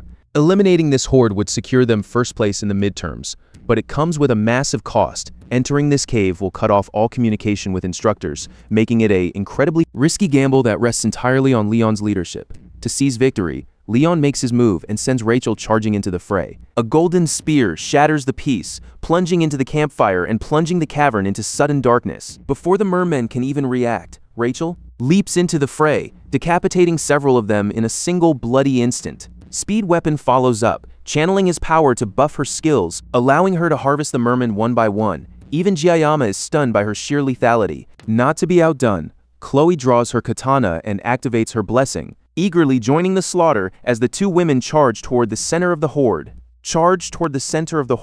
Moving with terrifying speed and zero intention of slowing down, Jiyama watches in panic as they close the distance, nearly colliding before they finally swing and strike down the final merman charging their path. As the immediate threat dies, the duo steps apart to continue the massacre, leaving Jiyama catching his breath. With 60 mermen slain, the immediate danger has passed. Leon suggests moving on, his natural leadership proving exactly why he is the heart of the team. To Jiyama, it is undeniable that Leon is the true protagonist of this world. No one else could ever replicate such heroic qualities. But as Jiyama's thoughts wander, he looks back just in time to see Leon collapse to the ground, clutching a fatal wound to his stomach. The group freezes in shock as something terrifying rises from the pool of corpses behind them. It is the demonoid mermaid, the very monster Chloe feared would appear unannounced on the island. Now, survival hinges on whether they can fight or if they must run. As chaos erupts, Rachel tells Speed Weapon to call for instructors, but the cave's interference has cut off all communication. In the midst of the panic, Kang Jiyama remains the only one calm enough to act. With Leon unable to fight, Jiyama realizes he is the only one left to lead. He snaps Chloe out of her shock, ordering her to evacuate the other cadets and find the instructors immediately. It takes a moment for her to process the command. But once they do, Jiyama steps forward to face the mermaid, leaving the others in total shock. Even with the blessing of the sword god, Jiyama knows surviving a battle against magic using demons is nearly impossible without a full party to defeat one. About to solo a boss that usually requires a full-scale raid, he is in deep trouble, but there is no backing out now. Chloe needs 10 minutes to get help, but Jiyama only has 40 seconds of invulnerability before he meets a fate far worse than Leon's, while Speed Weapon pours everything into healing Leon's deep wound. Jiyama faces an impossible task. Even the terrified Speed Weapon can't look away from him. Despite the danger, Jiyama is determined to fight this demon alone. The demon strikes first, launching a lethal laser beam. Jiyama dodges the energy and rushes in with his blade to close the gap. The mermaid demon relies on long-range water magic, But to Jiayama, it's just a beast of flesh and bone. To win, he simply has to dive in and strike. He lunges forward and slices, but the creature dodges away to target Speed Weapon instead. Reacting instantly, Jiayama circles around and slices off one of the monster's fins, forcing a pained scream from the beast. The wound is far too shallow, so Jiayama immediately lunges for another strike, only for the mermaid to dissolve into water and vanish. The mermaid's shift in target towards Speed Weapon suggests a terrifying pattern. It's clear the demon is hunting the wounded. As Leon's condition stabilizes, Speed Weapon cries out for Jiayama. Jiayama rushes off to confront the threat once again, leaving wonder if anyone at the academy truly lives up to because no one in his group lived up to that title. He had joined this group hoping to find such a person in Leon, but in this chaos, the one risking everything is actually Jiayama. However, the mermaid's magic blasts don't just fly past him, they turn around to chase him through the cavern. The demon controls the magical projectiles, forcing Jiayama into a desperate dance. As Jiayama struggles to keep the monster's attention, the demon tries, once more, to strike Speed Weapon. Jiayama arrives, just in time to strike, but his small blade only leaves shallow wounds that fail to kill the beast. If Jiayama wants to kill this demon once and for all, he'll need to, but the mermaid retaliates with a devastating blast at him. The sheer force of the impact can be seen from across the mountain, accompanied by a deafening roar. As a sudden rain begins to fall, instructors scramble to move the wounded cadets before the weather worsens. Back inside the cave, the chaos settles momentarily. As the mermaid is buried under heavy debris, though Jiayama suspects she isn't dead yet. His instincts are right. The demon bursts through the rocks and lunges toward the students. Struggling to fight while keeping an eye on the injured Leon, Jiayama orders Rachel to stay behind. Speed Weapon watches in disbelief as Jiayama charges into battle, taking on the demon entirely alone. Speed Weapon might be witnessing the birth of a legend, but Jiayama is just trying to focus on survival. He can only make up for lost time while his painlessness blessing has mere seconds left. The two warriors lock eyes before the final clash begins. Meanwhile, Chloe dashes through the forest, desperate to find anyone who can help her. Though her body aches, she refuses to stop, driven by the thought of Jiayama fighting that monster alone to protect them all. To her, Jiayama is the strongest person she has ever met, a man who avoids combat unless he has no other choice. Determined by his sacrifice, Chloe pushes through the pain to secure the help they desperately need. Chloe can't shake the regret. If only she were stronger, she could have stood by his side. A massive blast from the cave shatters the silence, reminding her that Jiayama is fighting for his life. Terrified, she but barely catches herself, pushing through the exhaustion to find help. Through her disoriented vision, she senses approaching figures. Assuming they are mermen, she draws her blade and, instead of a monster, her strike is met by the sword of Abel von Nibelung. It isn't an enemy, but a savior. The sight of another human brings Chloe to her knees. She collapses, completely spent. As Abel's teammates tense up, fearing an ambush, Chloe struggles to speak. She desperately tries to warn them that they must go and help Jiayama. While Abel secures Chloe, Speed Weapon watches the cave in total awe, wondering if he'll ever witness such a miracle again. The way Jiayama fights is like a master chef handling a live fish on a chopping board. Even Rachel, a successor of the Spear clan raised around elite warriors, despite the danger, she is the first to push him out of the way as a stray attack flies toward them. She's the first to push him out of the way as a stray attack flies by. Speed Weapon is so lost in the intensity that he nearly forgets where he is. But this duel is a dangerous gamble, as Jiayama's blade faces a magic-using demon that might possess an unstoppable counter. As soon as Speed Weapon realizes the danger, the mermaid strikes. The rain freezes mid-air as the mermaid initiates a needle squall. She drops her hand, and the sharp crystallized raindrops begin to rain down upon Jiayama. He parries the hail, but the crystallized shards are far too hard for his small blade, causing the steel to fracture. Desperate, Jiayama tosses the breaking blade at the mermaid, which tears a gaping hole in her waist. He moves in for a follow-up slash, but the demon dodges, using a merman as a shield to disrupt his momentum. Now, the mermaid is charging a massive point-blank attack right in front of him. With no way to evade the impending blast, Jiayama finds himself cornered and helpless. Panic sets in just as his consciousness is suddenly pulled into a vast, clear space where a single red line appears, marking the perfect trajectory. A mysterious voice echoes, promising that if he can slice through that line, it will cut. Instead of dodging, Jiayama readjusts his grip on the knife and slices straight through the magic. As the smoke clears, he stands triumphant over the lifeless body of the mermaid. With a final kick, Jiayama sends the dying demon down into the dark pool below. Rachel and Speed Weapon stare in shock at the freshman who just soloed a demonoid, but the victory comes at a cost. Jayama collapses, coughing up blood. Rachel rushes to his side while Speed Weapon checks on Leon. Leon is fine, but a sudden noise behind them makes Speed Weapon fear the mermen have returned. Instead, it is Abel and her team, carrying an injured and unconscious Chloe. Seeing Rachel caress the unconscious Jayama makes Abel feel a strange flash of anger, but she quickly brushes the feeling aside to survey the carnage. The rest of the team look like they are all standing on The brink of death. while Leon seems completely unbothered by the carnage. Abel informs the group that she has already called for backup. Help will arrive within the hour, so she immediately demands to know exactly what transpired here. Happened. She turns to Speed Weapon for an explanation, but he's too busy fuming at the instructors who swore the island was safe. He doesn't believe they will listen to him, but he begins to recount what he witnessed. He gives Abel a rundown of how Jayama defeated the mermaid alone. Just like Speed Weapon predicted, Abel can barely process it. The legendary tales her grandfather told her when she was younger were more realistic than this. Even though the story is ridiculous, and yet the wreckage around them makes the ridiculous story undeniably true.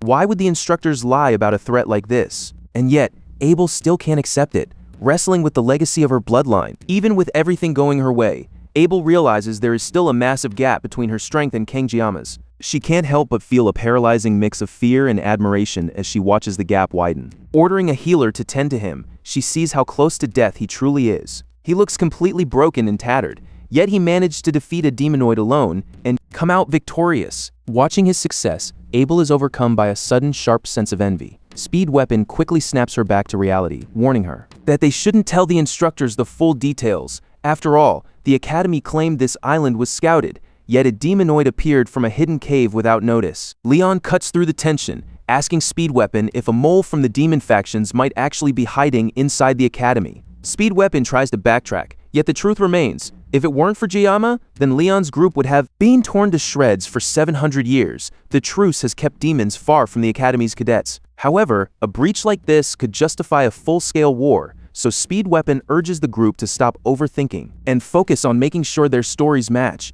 If a spy is indeed hiding within the academy's walls, then Jayama will become a target once the world learns of his victory. Abel doesn't agree with the secrecy, but she knows Jayama has already done enough. Everyone agrees with the decision, so Abel suggests they speak to her grandfather. Meanwhile, as the cadets return to school, Kangjiyama finds himself drifting back to consciousness. The sunlight is almost too bright, leaving him wondering if he's actually alive. His memories flash back to the mermaid's final, desperate act launching a magical sphere at him. It was a shot he barely saw coming, a lethal projectile that he could only hope to deflect. Looking back, he realizes the sphere was pure water, but the sensation he felt after using the sword god's blessing was something truly indescribable. He checks his status, only to see that his mental fortitude has increased by 1, allowing him to unlock a mysterious new attribute. This strange attribute is what allowed him to see the red line to cut with the mermaid. While he contemplates his new blessing, the door bursts open and Media dashes in, immediately wrapping Jayama in a crushing hug. Jayama struggles to catch his breath during her overwhelming display of affection. Eventually, she pulls away and apologizes, but she quickly shifts focus to the true reason for her visit. She opens a dimensional pocket from her purse and pulls out the ultimate prize from the exam, the Murasami sword. It is the B-rank, high-stat blade he had been dreaming of, and he stares at it in pure disbelief. Media asks if he likes it, apologizing for delivering such a momentous reward in the middle of a hospital stay. Sensing a presence, Media calls out to the person lurking at the door, telling them to stop acting like a shy creep. Siegfried Nibelung clears his throat and walks sheepishly through the doorway to stand beside her, turning the quiet moment into a crowded encounter. Kangjiyama feels a strange sense of déjà vu as he faces the legendary heroes, wondering why the Abel von Nabling himself is here. After hearing reports from his teammates, Media and Siegfried offer a heavy apology to the young man. They bow their heads, taking full responsibility for the negligence that led to the deadly midterm chaos. Jayama can only watch in silence as they acknowledge that many nearly lost their lives because of the Academy's failure. He meekly replies that he only did what he could, but Media's expression remains grave. She warns him that the mastermind is hiding within the Academy, and the incident must be kept secret from the public at all costs. Jayama accepts their decision, watching as Media offers a faint, knowing smile. The silence lingers. Walking through the halls, Media asks Siegfried if he remembers their first meeting, a moment of youthful friction that strangely feels like it happened only yesterday. Yet 60 years have passed since those days. Despite the decades, even they haven't seen a tenth of Joaquin Academy's vast history unfold.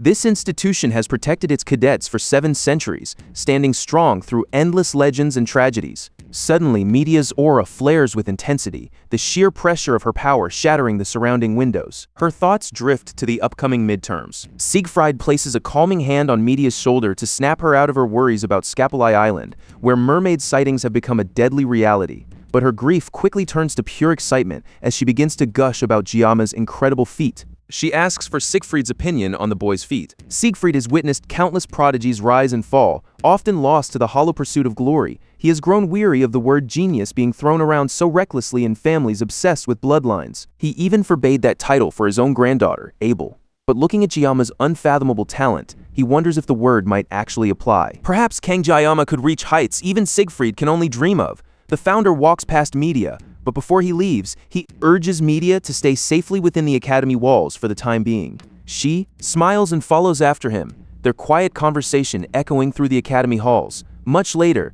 Giama is released from the hospital and returns to class as if nothing happened. Following the headmaster's orders, his victory over the demonoid on Scapuli Island remains a secret. Giama can only wonder if his classmates are this carefree, because he saved them from the mermaid. After his discharge, his first priority is visiting the forge to enhance his Murasami, knowing the weapon needs more than just a blacksmith's touch to reach its potential. He can only hope the enhancement is successful, but as he reflects on the chaos, he is suddenly startled by Chloe calling his name. Giama turns to see Chloe walking towards him in crutches. While her leg is in a cast, thanks to Speed Weapon's emergency treatment, she'll be walking normally within a week. Despite her injuries, she looks much better, and Giama knows the survival of the group was thanks to everyone's combined efforts. Chloe's rescue and the others' contributions all played a part in that battle. The only one who failed to contribute was Leon. Giama wonders if Leon can ever defeat the Demon King with such a weak fighting spirit. Their conversation is suddenly cut short when their instructor barges into the classroom, ordering everyone to sit down for some announcements before the training assembly. Once the students are seated, the instructor announces a special co-instructor. The class erupts in annoyance until they see who is arriving. As Siegfried calmly walks into the room, much to the astonishment of the entire class. As Li Wanbin bows to him in respect, even Giama can't hide his shock at seeing the strongest human arriving to teach his class. Meanwhile, elsewhere, an old man is suddenly thrown, grabbed by the scruff of his neck, and held up against the stone. A pink-haired woman delivers a brutal slap, sending him flying to the ground. He apologizes to Instructor Kim, the 5th Demon Corps commander, who struggles to control her breathing. This merciless commander is not pleased at all. She demands to know why he wouldn't cooperate when he had the chance, and the man tries to apologize, but he only receives another smack to the face. It is clear the instructor is tired of excuses. Their plan was to bring Leon back from the exams half dead. He may be a hero candidate, but there is no way he could take out a mermaid alone. Instead, thanks to this man's incompetence, Leon is safe at the academy. Still enraged, Instructor Kim delivers another kick to the elder's face. Instructor Kim quickly regrets her outburst when she notices blood on her shoes. But, looking at the new students, she isn't surprised that even a first year could handle a demonoid. The elder then clarifies that it wasn't a group, but a single cadet who fought the mermaid. Kim initially assumes that the warrior must be Leon, but the truth is far more startling. It was the academy's top student, Kang Giama. Recognizing the special admission student, the Demon Corps commander realizes she has found new prey to hunt, though this particular prey isn't going to be an easy catch. Meanwhile, at the academy, the wolf class begins their daily training, though Chloe is sidelined in a cast and crutches. Kang Jae-yama can only feel jealous of her rest while he is forced to run for his life alongside his classmates. To make matters worse, an older man is breathing down his neck on every lap, proving surprisingly nimble for his age. Suddenly, Siegfried runs up close to Kang Jae-yama and urges. Siegfried is pushing him to run even faster despite any lingering injuries from the midterms. It is unsettling to see the legendary Abel von Nibelung running alongside mere first-year students. This man will eventually become Leon's master and a titan of the Second Demon War. His importance in the future cannot be overstated.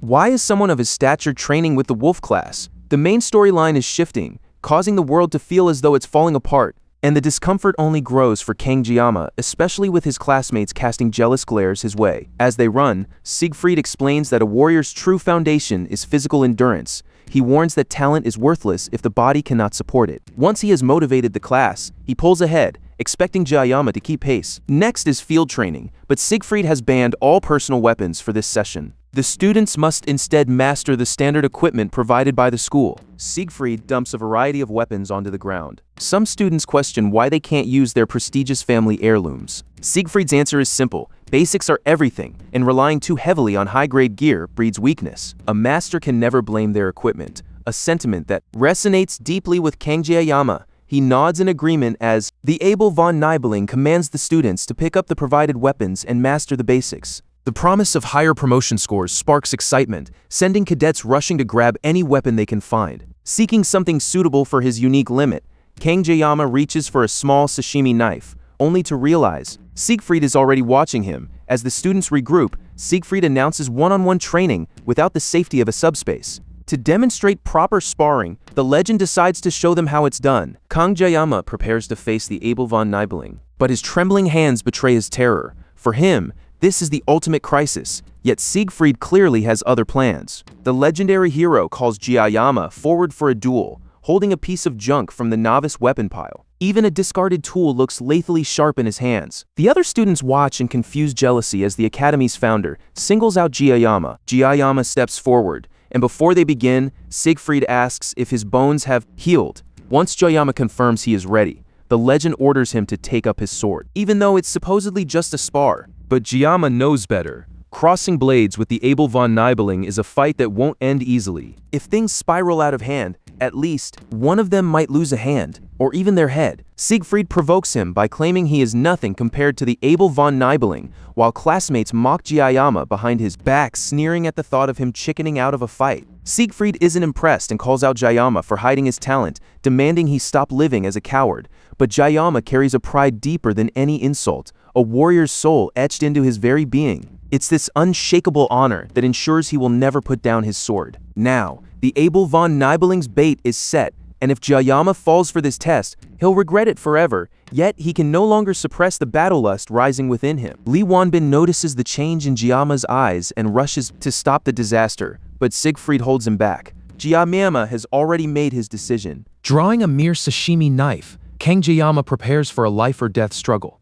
As they lock eyes, Siegfried recognizes the profound enlightenment in the boy's gaze, a skill reminiscent of a legendary one-armed knight from his own past. That knight's swordsmanship reached a level of transcendence, and now Siegfried suspects that Kang Jayama might be the one to lead him back to that legendary realm. Taking the initiative, Jayama charges. The swordmaster meets the assault with a lethal slash, but Jayama dodges with incredible speed and immediately turns for another strike. An audacity that borders on inspiring. As the clash continues, Siegfried realizes that Jayama's physical capabilities have grown immensely. The boy is pushing the able von Nibelung back with effortless strength, though his short blade carries a devastating weight. Siegfried is determined to take this match seriously, while the other students watch in confusion, unable to make sense of the clash. To the onlookers, it looks like Jayama simply got lucky during his last subspace spar with Nox Aditor. They hope the able von Nibelung will finally teach the special admission student a lesson that leaves him in tears. Minutes pass, and the two men appear to be standing perfectly still,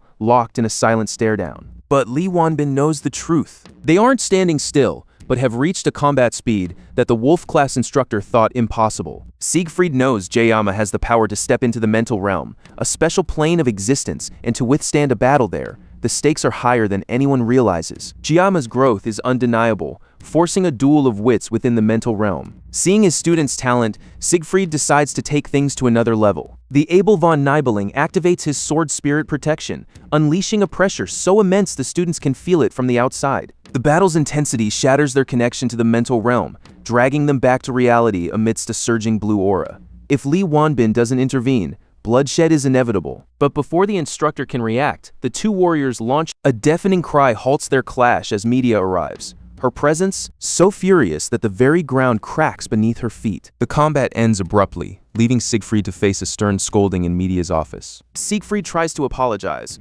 but the headmaster is not accepting any excuses for his reckless display of power. In his frustration, he unleashes his aura to its absolute limit. He would have faced a massive reprimand, but the arrival of media halts his fury. For 50 years, she has never once heard this man say sorry. Yet, he apologizes twice, the only reason she is even standing there calmly enough to listen. She demands to know why he would unleash such a dangerous blessing on a student, for it nearly became a death sentence. Siegfried's admission that he needed it to gain the upper hand on Jayama leaves her stunned. For a man of his pride to admit such a thing is incomprehensible, especially knowing the incredible talent Jayama possesses. Media knows Siegfried's power, but his revelation changes everything. Jayama has already reached the mental realm, a feat that took Siegfried nearly 30 years to master. A 17-year-old achieving such a milestone is beyond all belief. Siegfried is just as baffled, yet the experience was undeniable. Even media struggles to process this news, but a haunting memory resurfaces from the duel. She remembers the moment she rushed to Jayama's side after the fight. In that moment, her dignity as an educator and a sage vanished, replaced by something she never expected to feel toward a student.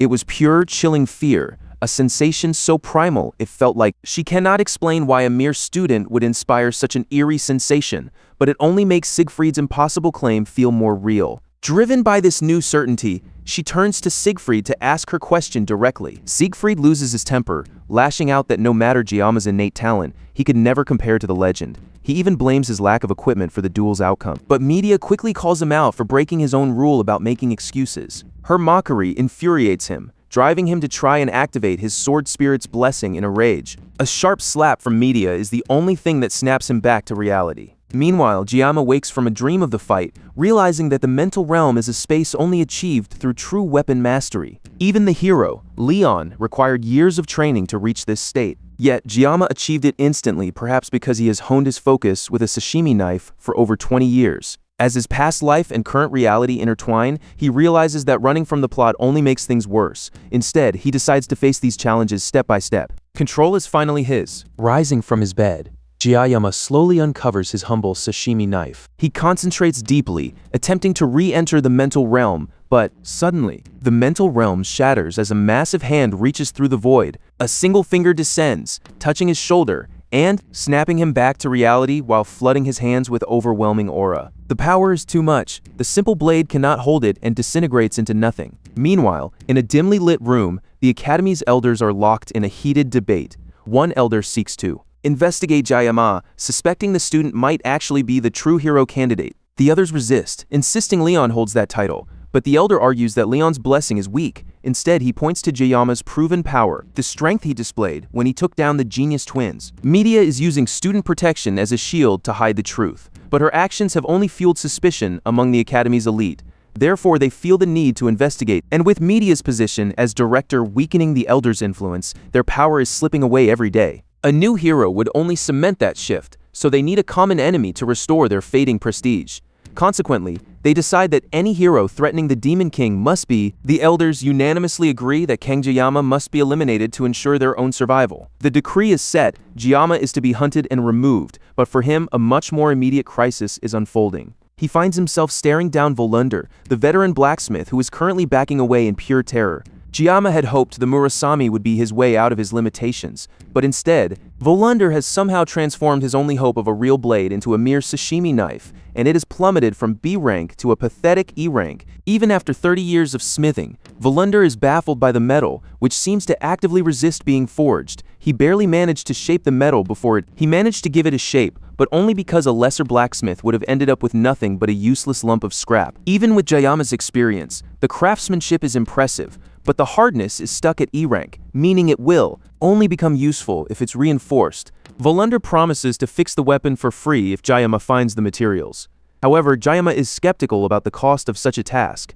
The blacksmith swears the Murasame has the growth potential of an A-rank weapon, and it can become even stronger if it is infused with never-fail material, but that requires hunting A-rank demonic beasts. Hunting those beasts is a suicide mission, especially since even low-rank demons drop reinforcement materials. Jayama demands a refund for the leftover scrap metal, which is worth a staggering $10 million. $10 million! Volander resists, arguing he followed orders, but Jayama insists his B-rank sword is gone, and considering the market, the glint of the blade and Jayama's terrifying death glare are enough to silence the blacksmith. Desperate to escape the pressure, Volander tries to settle for $500, but Jayama immediately raises the stakes to $1,000. Jayama counters with $1,000, leaving the blacksmith with no choice but to pay up. With his new armament acquired, Jayama realizes he has found a way to mitigate the agony he's been facing. His stats have finally lowered the excruciating pain of the sword god's blessing by 1 level, making it a top priority to increase it even further. Even though the sensation still feels like he can barely breathe, He knows that constant weapon enhancement might one day grant him total control over this power. Since the midterms are over, he decides that upgrading his gear must be his absolute priority to keep growing. As he sits on a bench, wondering if this growth will eventually reveal who threw him into this world, he is suddenly startled by a familiar presence. It's Chloe, and her healing seems to be progressing well. Chloe has already removed her cast, and Jiyama checks to see if she is recovering well. She still needs crutches to move, but her strength is returning. As they talk, Jiyama notices a tiny rice crumb on her face and reaches out to clean it away. But as he moves, she spots the Murasami resting on the bench, the first weapon he's wielded that isn't a common kitchen utensil. Even though it's an E-rank blade, he knows he must hunt for better materials to upgrade it. For him, the only real reason to seek this power is to lessen the agonizing pain of combat. Strength isn't something he actually craves. Since defeating the mermaid, he's been more than capable of handling mid-tier beasts. He just wants a weapon that doesn't hurt so much to use. Seeing his heavy expression, Chloe assumes he is disappointed by the sword's low rank. She immediately decides, with terrifying logic, that the blacksmith responsible for Jiyama's sadness must be eliminated. Jiyama senses that someone is watching them from the shadows. He walks over to a nearby tree and kicks it hard, expecting nothing. But the strike forces Nox Aditor, Chloe's brother, to tumble down from the branches. He looks far from happy to have been discovered, and he is clearly unhappy to be found. Chloe is prickly about his sudden appearance, but Jiyama notes he isn't carrying weapons or the scent of blood, so he must have an agenda. Nox stands in silence as Jiyama prepares for the worst, but the visitor quickly clarifies that he isn't here for a fight. Instead, he delivers a chilling warning. The Academy elders have ordered the Auditora family to get rid of him. Chloe immediately confronts her brother about his motive, but he offers no reply. Instead, he simply tells her she has lost her edge during her time away from home. While Chloe desperately tries to protect Jiyama, the two men watch her struggle against Nox's indifference. Nox doesn't care about Jiyama's recent activities, but the Academy elders are oddly fixated on him. And this obsession has left the entire Adetor family feeling a sense of unease, because this secret order bypassed the Academy head. It's a direct command that cannot be ignored. If this pressure continues, the family will have no choice but to investigate him. The target is Jiyama. Regardless of the reason, Nox felt Chloe, a member of the Adetor family, deserved to know the truth. He approached her under the guise of family principles, but in reality, he was just worried about her. As Nox turns to walk away, Jiyama calls out, hoping to challenge the idea that Chloe has grown weak while she is with him. The red-haired student simply turns away, knowing even he can see that Chloe is happiest by Jiyama's side. Nox decides to leave the conversation unsettled, leaving even Chloe stunned by his uncharacteristic behavior. He makes one final request for Jiyama, pleading that he ensures Chloe never gets hurt again. Immediately understand, which only serves to further anger him. So, Nox hurriedly agrees to end the moment, then takes his chance. To an outsider, Jiyama might seem talented, but he knows he lacks the absolute constant strength of a legend like the Abel von Nibelung. Since he can't trust Nox to keep his mouth shut, Jiyama decides to offer up a lie to satisfy the curious brother. He tells Nox he simply lacks desperation, claiming he must seek real-world experience outside the academy to truly grow. It's a clever fabrication that allows him to walk away before the truth can slip out. Back in class, Jiyama's mind drifts from history to a much darker reality. The academy elders are actively targeting him. He realizes his recent exploits have made him a target for these influential figures known as the Corrupt Remnants. It's clear the danger stems from his victory on Scopoli Island, an event that must have terrified those who were supposed to be protecting the hero candidate, Leon. The pieces are falling into place, suggesting that someone among the elite is colluding with demons to protect their own status. They aren't just trying to stop him, they are trying to kill him to preserve their crumbling hold on the world. The Elders' corruption is deep, and while Jiyama could slaughter them all right now, he knows the timing isn't right. One day he will make them pay for everything. To prepare, he needs materials to reinforce his weapon, but he cannot survive a dungeon raid alone. He decides to move past the brute force of others and find someone with actual strategy, speed weapon. As soon as he enters the dragon class, he's threatened by a brute looking to crush his jaw, but Jiyama finds the man's punch move way too slow to be a real threat. Before he can even retaliate, before he can even strike, a fist smashes into the brute's jaw, drawing a crowd of curious students. Speed weapon, a strength healer, blows on his hand, clearly feeling the impact of that blow. Speed weapon smiles and asks if Kang Jiyama is looking for RMC. To keep things private, they step outside where Jiyama makes his pitch. Jiyama lays out the terms. He needs a party, and he needs help recruiting. But Jiyama will keep all the magical beast materials. He admits that, aside from Chloe, no one in his class will join him. However, if Speed Weapon can talk to the Dragon class, recruitment will be much easier. Speed Weapon admits that without academy rules, Jayama could likely clear several dungeons alone. Jayama admits he can't even clear a dungeon alone without painkillers, but Speed Weapon doesn't believe it for a second, thinking Jayama is simply being humble. After some light-hearted small talk about how much better the student looks lately, Speed Weapon accepts the offer, sensing that working with Jayama will be a brand new experience. The target is a C-rank site called the Buffalo Dungeon in Kowloon, and with Chloe already on board, they have a solid trio. With 3 members, they just need one more. Jayama would prefer it if it wasn't Rachel, who has been in seclusion training, or Leon, who is busy preparing for upper-grade raids with older students. While those absences are a relief, the question of who the final team member will be remains unresolved. Speed Weapon has a final recruit in mind, but they are already asleep. It's midday, making the news insane to Kangjayama, but Speed Weapon isn't surprised. After a quick stop at a convenience store, the duo travels under the cover of darkness. Later that night, they arrive at Speed Weapon's house, a traditional Japanese-style building that Kangjayama, a former Japanese cuisine chef, finds fascinating. As they wander through the courtyard toward the back, they find the person in question. And just as expected, she is dead to the world. Speed Weapon leans down and whispers something in her ear about a special gift he's brought.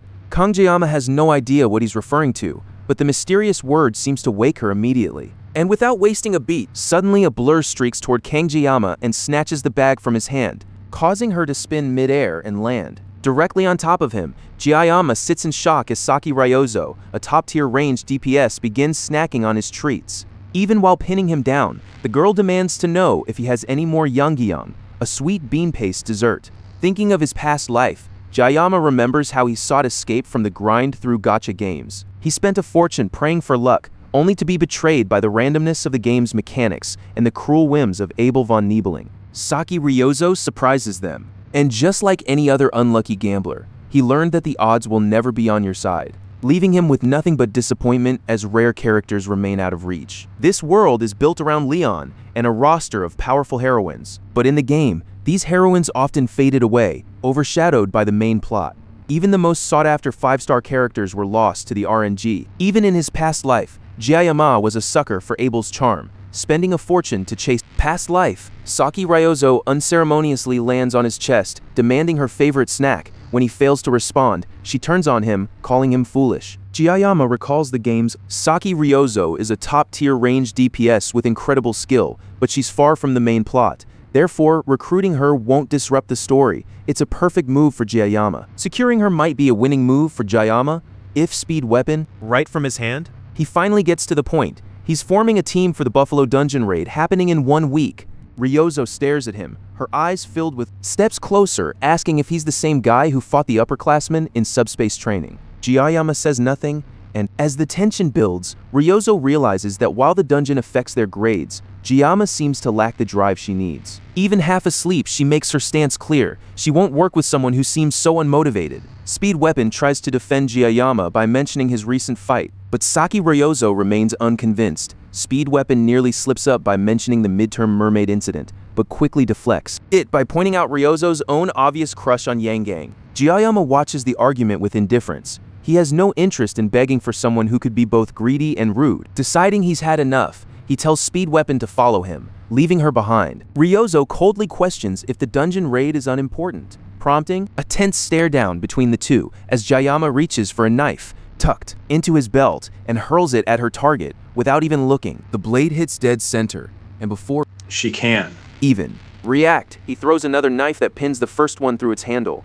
As Ryozo stares in shock, Jayama simply asks if she's interested in joining them now. The next day, the group prepares for their mission. Saki Ryozo is already waiting in the meeting room. She greets Speed Weapon and Chloe as they arrive, then turns to nervously greet Jayama as he takes his seat. The mission details are laid out for the Buffalo Dungeon. They'll face demonoid buffaloes, nicknamed water buffaloes, creatures that charge from afar for close combat. However, the Academy has one strict rule for students attempting this raid. They must never open the stone gate at the center. While some hypothesize a seal protects it, the permit simply requires it to remain closed. So, there's no reason to disobey. Jayama nervously agrees to the rule, but his tone suggests he knows far more than he is letting on. Speed Weapon lies about not knowing the truth, but Jayama knows the stone gate hides a boss that only opens under specific conditions. The gate is locked by the system for now, making the dungeon incredibly efficient if they can avoid the risks. Meanwhile, Ryozo happily munches on Yangang candy, claiming her brain needs the sugar to function. As they talk,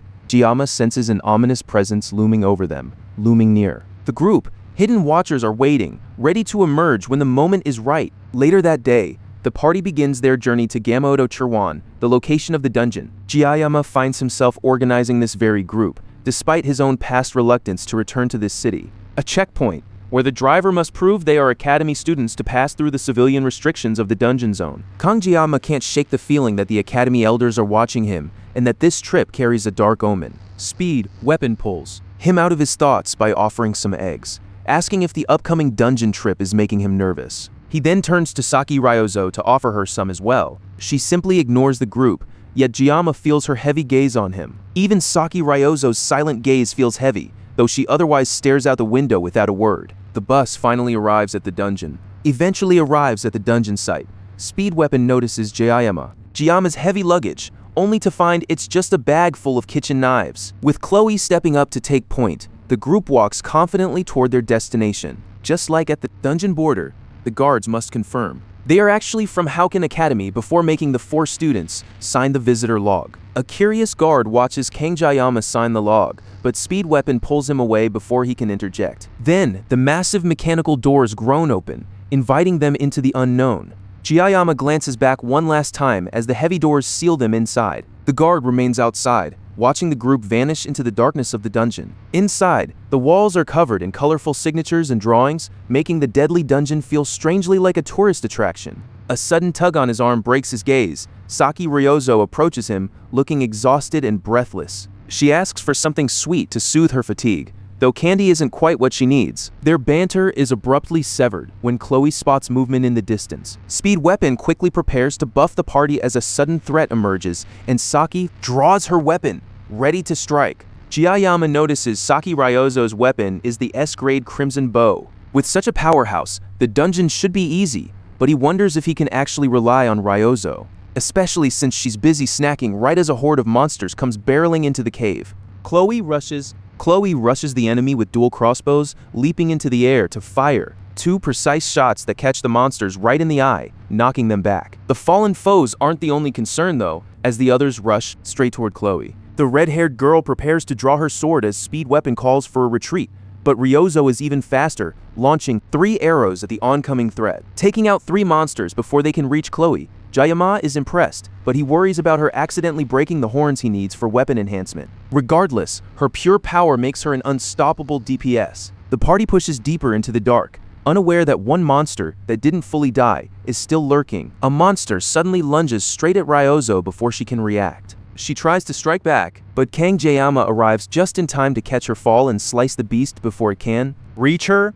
Ryozo stares in shock as he holds her, her breath catching in a tiny hiccup. The silence of the moment lingers. Meanwhile, outside the dungeon, a mysterious man answers a phone call, suggesting a dark plan is already in motion.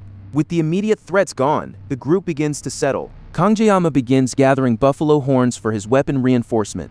As he collects the loot, Ryozo approaches to thank him with a piece of Yangai Yang. He might have accepted, but Chloe's intense possessive aura looming behind him makes that impossible. Instead, he whispers a quiet instruction to Chloe regarding the suspicious staff member they spotted earlier. As the group continues discussing their plan, Speed Weapon can't help but ask if the 2 of them are dating. Chloe blushes, but Jayama smoothly shuts down the romantic tension. Trying to change the subject, she asks why the dungeon is so empty. Ryozo agrees, noting that the buffaloes don't seem to be grazing, but rather acting strangely. These creatures are normally docile, used even for farming. Jayama finds that idea hard to believe, but in this world stranger things have happened. Despite the eerie silence, they feel safe for now, but a shadow is looming. As they delve deeper into the dungeon, Jayama asks Saki Ryozo how she and Speed Weapon became acquainted. It turns out Ryozo topped the written exams, while Speed Weapon came in second, leading to weeks of bragging.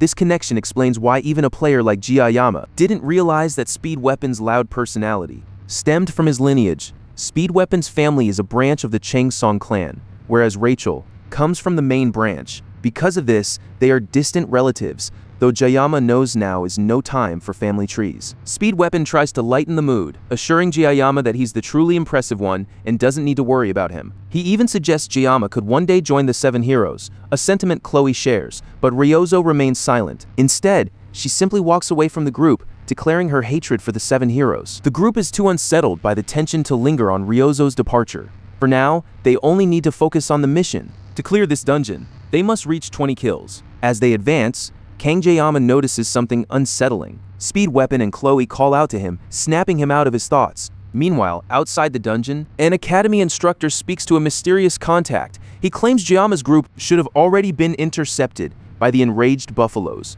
The voice on the other end warns him not to be cocky, asking if he will take responsibility if the plan fails. The instructor remains silent. He stares at the dungeon entrance, thinking he is dead regardless, so he might as well see the results for himself. He has already forced the gate open to ensure their chances of survival are zero. Jayama moves further into the dungeon to assess the situation, but Chloe's warning cuts through the tension. 50 magical beasts are closing in from behind. Suddenly, the ground trembles as a massive stampede of buffaloes charges directly at the group. Amidst the chaos, a memory resurfaces, his mentor's wisdom that every blade has a specific purpose. Every blade has its purpose, that you can't use a small knife to butcher an ox, and that sashimi knives are meant for fish. Jayama remembers thinking about using a sashimi knife on beef, watching his mentor smile. And the way that lesson applies to the slaughter about to unfold, as the present chaos mirrors his past, Jayama realizes exactly what he must do. Realizing he's about to use a fish knife to slice cows, Jayama immediately takes command of the frantic group, ordering Chloe to disrupt the herd's formation without charging directly into them. He then turns to Weapon and asks if he's ready. With a confident smile, he looks to his comrade. Weapon, sensing another miracle is about to unfold, simply returns the smile, leaving Saki Ryozo. She watches as Jayama tells her to hold the front line. She shakily agrees, asking why he isn't afraid, but Weapon warns her not to be surprised by what's coming next. 50 buffaloes are a massive threat, but Jayama came prepared with an army of sashimi knives. As the first beast reaches them, he tosses his blades like projectiles. In just a few minutes, the massive herd is reduced to nothing but hunks of meat. Saki Ryozo is so shocked she even drops her weapon. Everything unfolds in a split second. Chloe rushes in with her feline's blessing, dodging and attacking the beasts to create the perfect distraction for Kang Jayama. He leaps into the fray, slicing through dozens with his knives until a sudden roar causes him to freeze and allows the stampede to pile on top of him. Ryozo watches in terror, fearing he might be crushed, but in an instant the horrific scene is resolved by a whirlwind of steel. With his painless blessing still active, slaughtering the buffaloes is a breeze. As Chloe offers her congratulations, Jayama remembers that he only survived because of his party. They continue to chat idly. Saki Ryozo can only stare in absolute shock. Speed Weapon tells her not to be so surprised, though even he is struggling to process what just happened. As they watch Jayama and Chloe standing over the corpses, they both wonder, what kind of monster is Jayama, the man who just soloed the dungeon twice? Jayama tries to downplay his midterms, while Speed Weapon nearly slips up about the mermaid battle. He quickly changes the subject to avoid drawing attention from Saki Ryozo, and as they continue walking, Chloe notices an eerie, unnatural silence falling over the area. They approach a massive pillar-like structure. The one gate they were warned never to open, only to watch as its seals fall apart and the gates swing wide. Deep in the dungeon, a worker stares in shock at the massive pile of buffalo corpses. The sight is unbelievable, but all he can think about is the $20 billion won debt weighing on him. A few days ago, a mysterious instructor approached him with a deal to wipe his debt clean. All she required was for him to use a demon stone to drive the buffaloes into a frenzy and open the stone gate in the depths. She wants them to suffer for her benefit. At first he hesitated because she wanted him to sacrifice. The plan required sacrificing the students, but the chance to erase his massive debt was a temptation he couldn't resist. He's decided that money is worth more than lives. The pull was just too much. He took the stone and greedily imagined his worries vanishing as the instructor departed. With his debt finally within reach, he doesn't care about a few brats. Now that the stone gates are wide open, there is no way they will survive. As the gates creak open, Kang Jayama and his team step through, wondering, it all makes sense now. They've walked straight into a trap because Jayama didn't trust his gut. The stone gate only opens when a mid-game quest item, the Giant's Demon Stone, is brought inside. While the potential rewards are massive, Jayama knows survival must come first. he notices something strange on the indestructible stone gate. A single red line has been carved into its surface, suggesting, as a massive presence forces the students to freeze, a powerful giant buffalo looms before them. But this beast isn't just a monster. Defeating it is the only way to claim the blessing of transition. The air grows heavy with imminent danger. The torches ignite spontaneously, revealing the Buffalo King, Minotauros, the A-grade demon, guarding the dungeon's treasures. Beside the intimidating beast, two massive buffaloes stand guard, making an escape impossible without a fight. This isn't a standard midterm. Jayama has faced Minotaurs before, but nothing compares to this level of threat. At full strength, Jayama could take down 3 of them alone, but his limits are approaching fast. Having already exhausted his 40-second painless blessing, he knows he must fight with absolute precision. He desperately needs speed weapon to maintain a pain reduction buff for the next 2 minutes, because if the spell breaks even for a second, Jayama will be finished. Jayama leaves the small fries to Saki and Chloe, deciding to take on the boss alone. With the plan laid out, the students brace themselves as the Buffalo King wakes with a menacing roar. He activates the Sword God's blessing, but the surge of pain is so intense that he immediately vomits blood. Still, the buff allows him to move just enough to dodge the demon's first charge. He rushes to the side before the beast can recover. The agony is relentless, forcing him to cough up blood with every breath, but he remains strong enough to face the monster. Jayama parries another attack and then rushes to the rear to try and strike, but his attempt is met by a massive kick from the beast, sending him flying back. He catches himself and spits out more blood, feeling the agonizing sensations of his injuries returning.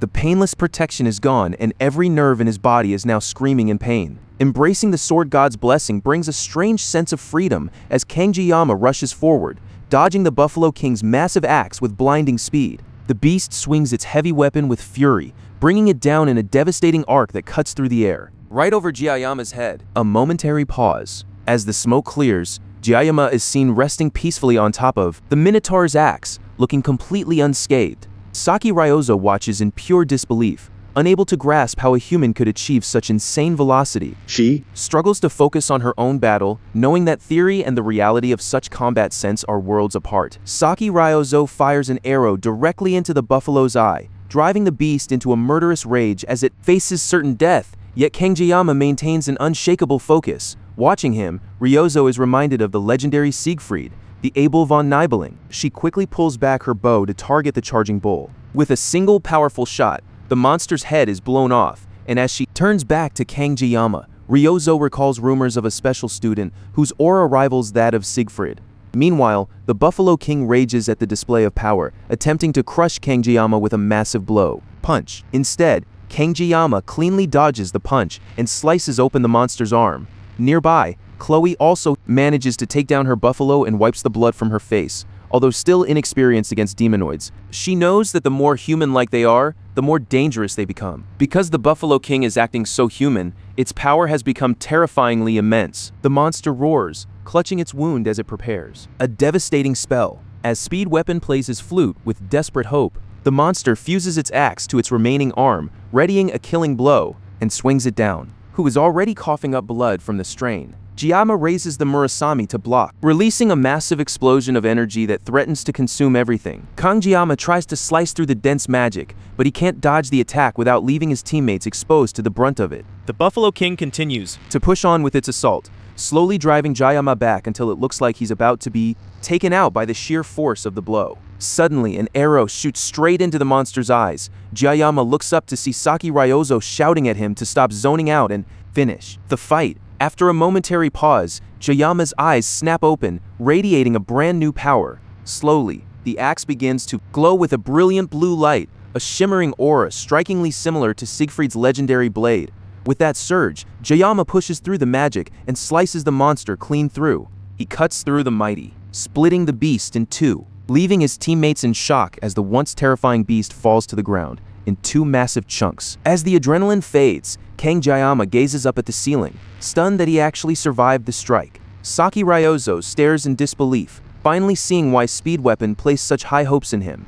Meanwhile, Jayame's assimilation rate surges to 7%. The silence hangs heavy. Exhausted, Speed Weapon collapses to the ground with bruised lips from his frantic flute playing. Saki Ryozo rushes to Jayama's side, urgently reminding him to breathe to bring him back to reality. She admits she finally understands his earlier warning and why she can't help but follow him. Speed Weapon considers the academy rules, but Chloe realizes that Jiayama can simply choose to follow them on his own terms. Ryozo smiles, sensing that she is just as eager to tag along with him. As the adrenaline fades, the physical toll of the battle hits Jiayama hard.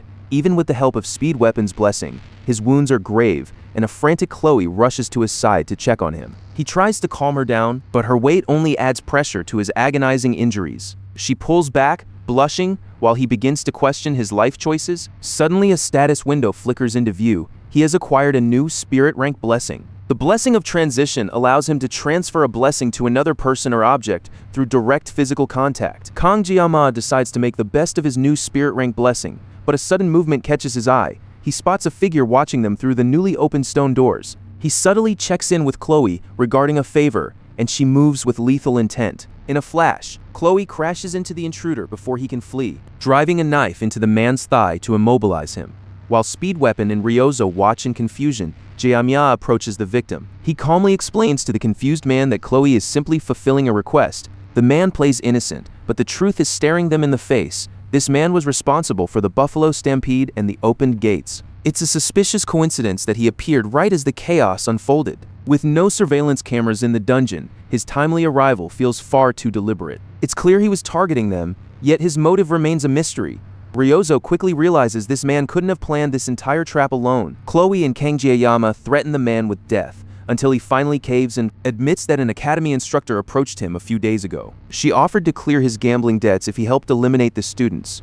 Speed Weapon is horrified by such betrayal, but the man only describes a tall woman with purple hair and eyes. Ryozo stops Speed Weapon from attacking the man and asks for more details. The man hesitates. Before revealing the truth about the midterms, they encountered a demonoid mermaid. The connection is clear. Leon ended up in the hospital because of that demon fight. A fact Speed Weapon can no longer ignore. The truth finally spills out, confirming that Kang Jiayama soloed the monster himself. No one even questions his strength after witnessing his slaughter today. Having secured the evidence on his phone, Jiayama lets the assassin clean up the mess. Chloe rips her blade from the man's thigh. And since this dungeon was never supposed to open, it's the perfect time to erase a witness from existence. Jiayama commands her to dispose of the trash, and Chloe's eyes turn cold as she finishes the job. Walking away from the carnage, Jiayama issues a silent challenge to the Academy's corrupt elite. If they want him, they can come and try. In the Water Buffalo dungeon, enhancement success is guaranteed for anything below a certain rank, so Kang Jiayama brings the materials to the blacksmith. An A-grade material, even for a Hooken Academy student, this is pure insanity. The sight of an A-grade beast material brought by a mere Academy student is insane, and Valinder wonders how Jiayama managed to take down the boss all alone.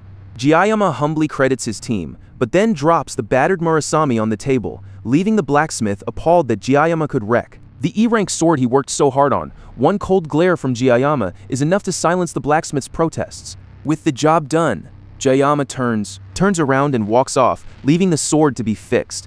Volinder is left questioning his own life, as he considers making the blade even shorter out of spite. Volinder simply sighs at the chaotic kid, while Jiayama returns to his class to reflect on how much his life has changed. Jiayama knows he has certainly grown stronger, though it wouldn't hurt to ask Speed Weapon for more blessings when the time comes. Checking his blessing screen, he notices something vital. The assimilation rate jumps drastically after every major battle, and he hopes a new dungeon might unlock something even more interesting. However, while his stats skyrocket, his hair has been turning gray since his first spar with Chloe. He knows he must be fully prepared to avoid a meaningless death. He even needs to master the blessing of transition, which he took from Leon. For now he focuses on recovery, only to find a gift of Yoken waiting on his table. The gift is an unbearably sweet candy from Ryozo, a sugary distraction as Jiayama recalls his first successful dungeon run. Dealing with assassination attempts has become a part of his daily life, but having friends isn't so bad. He isn't even sure if Chloe counts him as a friend, though he thinks of visiting her now that her fever has broken. Jiayama's thoughts are cut short when the Wolf class instructors enter to call the room to order. Suddenly, his phone vibrates with a message from an unknown contact asking what he is doing. He wonders if it's a mistake, until a second message tells him to look up. He glances toward the door and sees Ryozo walking. There stands Saki Ryozo walking into the classroom with a cocky smile while waving her phone at him. The message turns out to be a profile picture, and right on cue, the instructor announces that Saki Ryozo is joining their class. Once the announcement concludes, the instructor orders everyone to gear up and head to the training grounds in 30 minutes. The class is stunned, especially because the instructor mentions that she requested this specific reassignment herself. Everyone tries to get her attention, but the elite student ignores them all to Kangjiyama. She looks like a miracle, a top-tier prodigy alongside him, Rachel and Abel, who leads the school in academics. And even her combat skills are elite. As the daughter of hero Kojima Saki, she is essentially the princess of Japan. While the rest of the class loses it over the presence of a Japanese superstar, Kangjiyama prays to be invisible as she smiles. Jiamiya keeps up the act of ignoring her, but Saki Ryozo isn't having it. She jumps onto his desk, demanding he save her number immediately. Jiayama's intuition is rarely wrong, and this is the start of something troublesome. Meanwhile, in Gamiodo Kirwan, where they are questioning witnesses regarding a disappearance, detectives are investigating the mysterious disappearance of a man from the Buffalo Dungeon. The last witness claimed the man entered the dungeon only because he was worried about the cadets. The guard seemed perfectly normal when he entered. As night falls, the investigators step out for a break, unaware that something is deeply wrong, because in this dungeon, even a corpse has failed to appear. Instead, there was nothing but a mountain of blood and buffalo corpses. It's hard to believe that mere students could cause such carnage, especially when the cadets survived while the staff member vanished. Them disappeared without a trace, leaving not even a body behind. The detectives sense something is wrong, but they cannot find any answers. They wonder if the man is hidden inside the stone gate, but it is unlikely since the gate has never been opened. They cannot simply raid the academy for questioning either, as the influence of the nobles would block any warrant. Slender legs emerge from the darkness toward him. Slender legs emerge from the shadows. The detective immediately senses a magical presence, meaning a demon is nearby. But, surprisingly, the figure stepping out of the shadows is entirely human. The detective never sees the strike coming. A mysterious woman decapitates him before he can even react. This killer is a Demidman, a human who made a pact with a demon to become a villain. Back at the academy, the peace is deceptive. Saki Ryozo relaxes in her new seat beside Kangjiyama, happily munching on snacks and asking him why he won't eat the snacks she shared. As the class prepares for assembly, the other students head out, leaving Ryozo to pull an eye mask over her eyes for a nap. Before she drifts off, Ryozo demands that Jiayama stop using her surname and call her by her first name.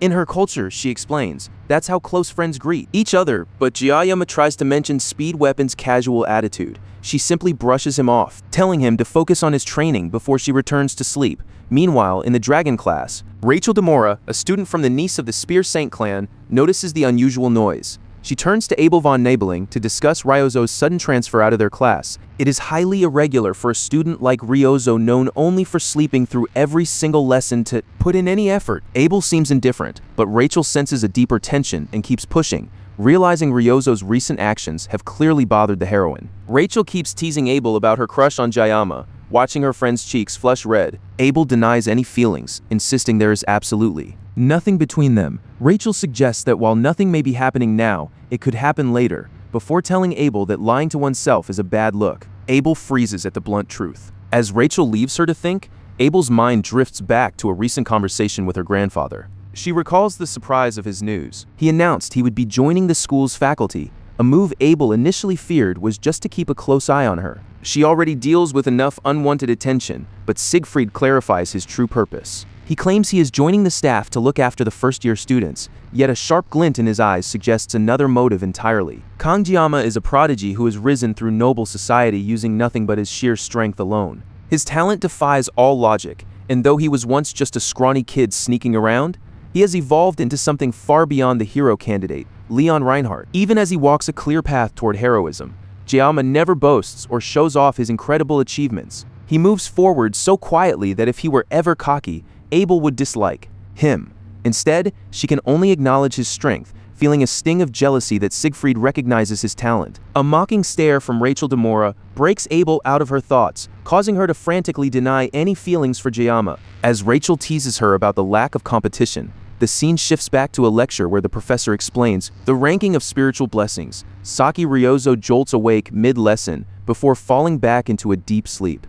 It has been 2 days since Ryozo transferred, yet her true motives remain a mystery. Since she spends all her time sleeping, there is never a chance to ask why she chose to sit in the corner next to Jiayama. It's a relief that Chloe is still stuck in the hospital. or things might have already turned messy. Thanks to Ryozo, the aftermath of the dungeon incident was handled without any major trouble. As the teacher continues the lesson, they break down the hierarchy of blessings, starting with the basic personal level and true blessings culminating in the legendary heroic level. While most students possess mere personal spirit blessings, these rare gifts can sometimes outshine a guardian level 1.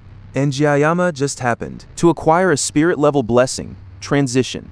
However, above even that are the heroic level blessings myths in human form. Since the dawn of manifestation, only the hero of origins, Valor Hawakan, held such power, though rumors persist of a modern successor with a miracle blessing. The lecture ends, leaving Jayama with one more thought. Kang Jayama wonders if the phrase he hears during his sword god blessing, "May the blessing of the gods be with you," is real. But the teacher is baffled by the question, because in this world, the gods have long since vanished. As the teacher leaves the classroom, Saki Ryozo just chuckles at the question before drifting back to sleep.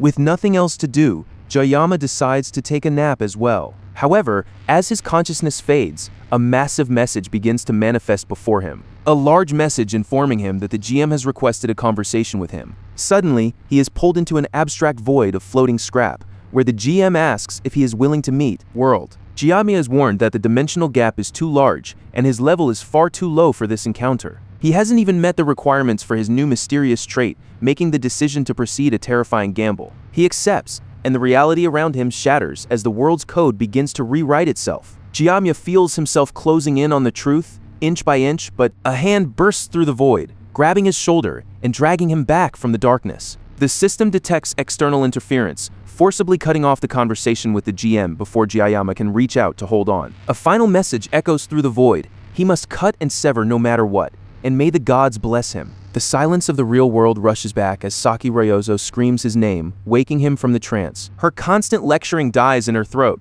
When she sees his face, Jayama is crying, his mind still lost elsewhere, and he isn't even listening to her. Later, Jayama sits alone on a bench, the cryptic words of a god weighing heavily on his mind. Jayama still struggles to recall the details of his dream, leaving him feeling lost and vulnerable. To make matters worse, he was caught crying by Ryozo. His embarrassment is cut short when his new unorthodox circle of friends approaches him to discuss the growing threats against his life. They gather to discuss the danger. Noticing Chloe coughing in the background, Jayama checks on her, but the assassin remains distant to avoid spreading her illness. He tries to redirect the focus to Ryozo, only for her to immediately insist he use her correct name. Jayama looks toward Chloe for support, but she is too unwell to offer her usual reaction. To keep the peace, he complies with Ryozo's request and turns back to the serious matter at hand.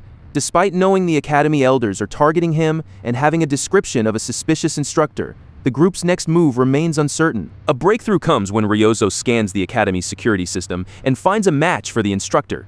Yet the woman's identity remains mysteriously unconfirmed. Even for a hacker, breaching the Academy's world-class security is no easy feat, requiring Ryozo to work at the crack of dawn. Exhausted from her efforts, she looks as sleepy as ever in class, though her dedication has already helped her secure Jayama's number. Since they can't simply threaten the elders, Speed Weapon proposes a different strategy. He wants the four of them to start a club to gain official Academy status. It's a way to gain protection and financial support.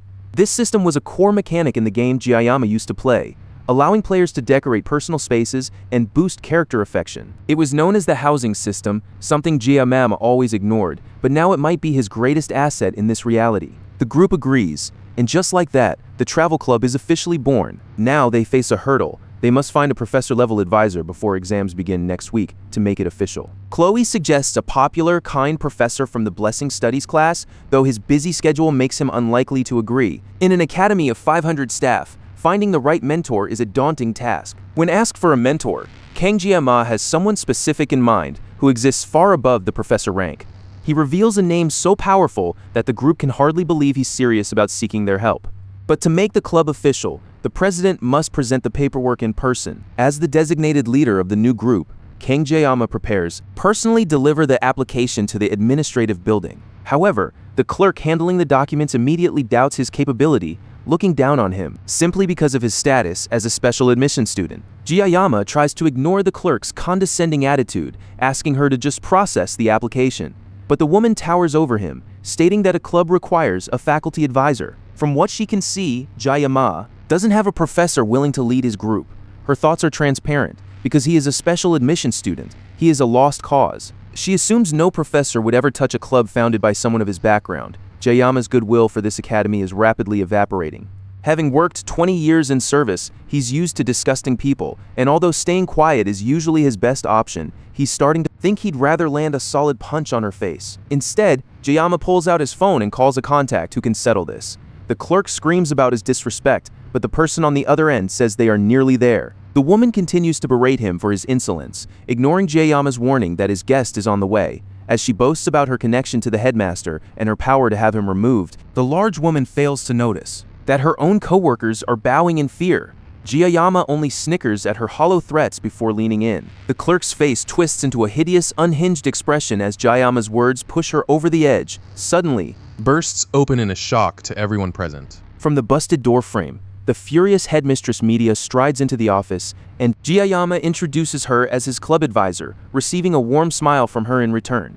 He tries to apologize, but Media makes it clear she'll come running for him anytime he asks. The clerk pales as she realizes she's been insulting the academy's top freshman, while Media cheerfully tells Jayama to go study, promising to handle the paperwork. Once he leaves, Media's demeanor shifts as a staff member, brings her a chair. The clerk. The headmistress doesn't even need a blessing to see through the lies. Media doesn't need a blessing to know the woman was mocking Jayama's background and everything he stands for. After Media handles the administrative chaos, Jayama heads to see the one man who can turn a piece of metal into a legend. He arrives for his gear, but first, Volunder tells him to wait a moment. Jayama looks at the blacksmith, unsure of what he truly thinks of him. As a former player, he has mixed feelings about the man. In the game, Volunder was a notorious NPC, a blacksmith known for both incredible upgrades and wallet-draining luck. Players used to beg for his blessing, risking everything for a single chance at a successful enhancement. In reality, many cursed him when his luck failed, even downgrading their weapons. Suddenly, Volunder snaps him out of his thoughts and proudly presents a masterpiece. But Volunder snaps him back to reality, presenting a masterpiece he claims is nothing short of perfect. Special options have been added to the blade, and as he holds the upgraded sword, Jayama realizes his painless blessing has also reached a new level of power. Even an extra 10 seconds of his painless blessing can make a massive difference, especially when combined with transition. As his armament levels rise, for a spirit-level blessing, this versatility is a major win for him. Volander then tells him to inspect his new sword, but the upgrade is underwhelming. Despite using A-grade materials from the Buffalo King, the blade only reached D-grade. Still, the increased hardness is a relief, ensuring the Murasame won't shatter during combat. However, a flashing button on his status screen catches his eye, sparking a sense of dread. He presses it, only for the screen to reveal new information. The Murasame has potential, but greatness requires magic stones to unlock its hidden abilities. He tosses his empty bottle aside, staring up at the image of his father. Raymond von Baemhark was once the legendary Mad Tiger, a star-level hero, but his death 40 years ago marked the beginning of a dark family legacy. Raymond fell during a campaign against the 6th Legion commander, Weizmann, leaving his lineage in turmoil. Even as a hero, his own family tried to murder him to seize the Baemhark name, forcing him to poison his own heart to survive the betrayal. Clady had eventually manipulated those assassins to destroy one another, restoring his family's power before becoming an elder tasked with maintaining the social order. In this era, the presence of demons gives the ruling class the perfect excuse to maintain their authority. But even the most calculated plans are met with variables that disrupt everything. Like Leon van Reinhardt, the handsome protagonist chosen by fate to potentially defeat the Demon King, despite the impossible odds against him. As legendary figures like Lycan continue to shape history, an unexpected shift is about to occur. An instructor approaches Clady von Baemhark, an academy elder, with a dark proposition regarding the hero candidate. As their eyes meet,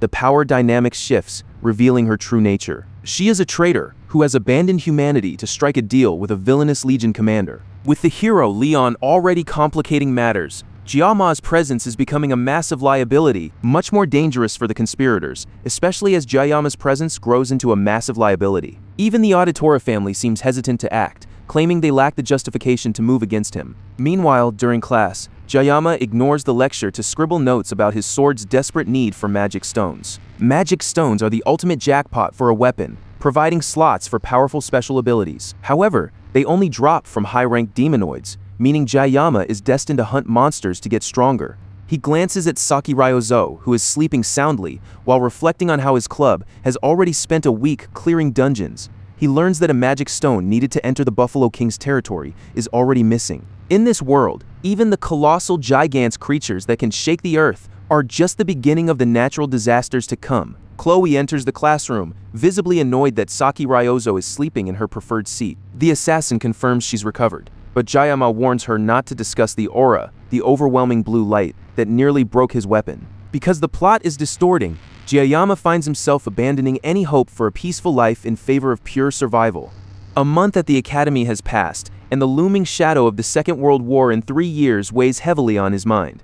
Since he can't trust Leon to be the hero the world needs, strengthening his own power has become a desperate necessity. He is so lost in these dark thoughts that he doesn't even see Speed Weapon approaching until Ryozo punches him in the face. Speed Weapon explains that the academy has approved the club registration, but they need one more member to make it official. She also notes that Leon has been acting like a true protagonist, clearing dungeons at an alarming rate. While Leon crushes A-rank dungeons, Ryozo is suspiciously well informed about him, leading Speed Weapon to tease her about her crush. With Leon's power growing toward the legendary Balmung, Speed Weapon realizes how much more Jayama needs to keep up. She begins to wonder how he has even survived this long with only a— Even if his 30 centimeters blade is miraculous, King Jayama realizes he can't just let threats pass him by sheer luck.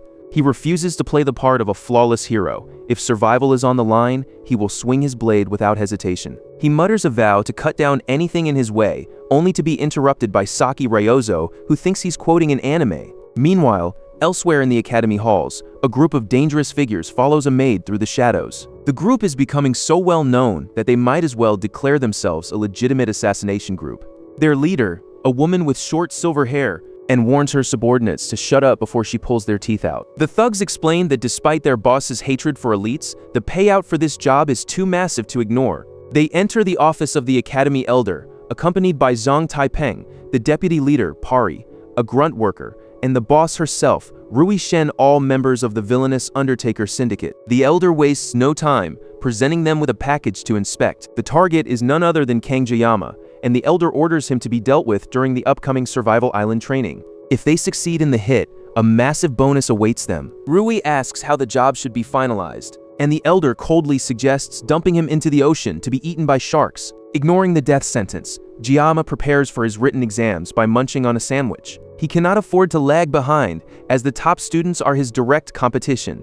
Mid-study, a text from Saki Ryozo arrives, reminding him to eat breakfast. But the topic changes as Jayama mentions his country's traditional exam treats. Jayama shuts down the conversation with a blunt insult, silencing Chloe's frantic texting by turning his phone to silent without letting the Yangang maniac beat him. However, success comes harder than expected for Jayama because, as Ryozo and Weapon argue over the answers, Chloe approaches him. He claims he just guessed everything, hiding the fact that he used his game lore to scrape by. He wonders if he at least beat Chloe, and he asks if she has heard from Nox, only for her to reveal that her brother called the previous day. Jayama watches as Speed Weapon frets over his scores, while Ryozo once again manages to outshine him despite days of studying. As Weapon descends into a panic attack, Ryozo gets up and moves toward them. Sitting close to Jayama to probe for gossip, he bluntly asks if the two are dating, and though Chloe begins to drift into a romantic fantasy, Jayama quickly denies it, trying to keep things strictly platonic.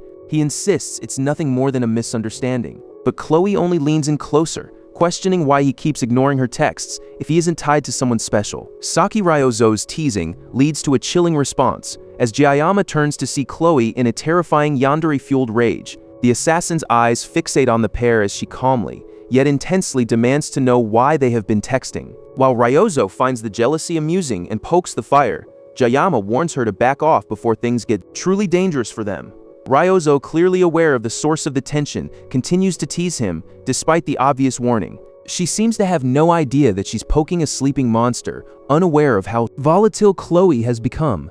Having seen enough of the supposed flirting, Chloe snaps, demanding an explanation for why Jayama is chatting with Ryozo when he won't even give her his number. Jayama tries to explain that her number is private, but Chloe only cares about being his one and only princess, while Ryozo clings to him, oblivious to the waves of killing intent radiating from his friend. Even though he warns her, she's acting like a yandere. Speed Weapon has to physically pull the girl away from Jayama by her face to stop the madness. Chloe brandishes a box cutter, a classic tool for a yandere, and prepares to shred everything in her path. Jayama stands paralyzed, having neglected his research on Neotube, and he finds himself completely unprepared for her sudden shift. Chloe takes several steps toward him, vowing that he will never look at anyone else but her. Before he can even react, she lunges with the blade. Even Ryozo realizes the situation has turned lethal as Chloe slashes wildly at Jayama, screaming her obsession. Chloe's jealousy is boiling over, fueled by the sight of Jayama flirting with other girls instead of her.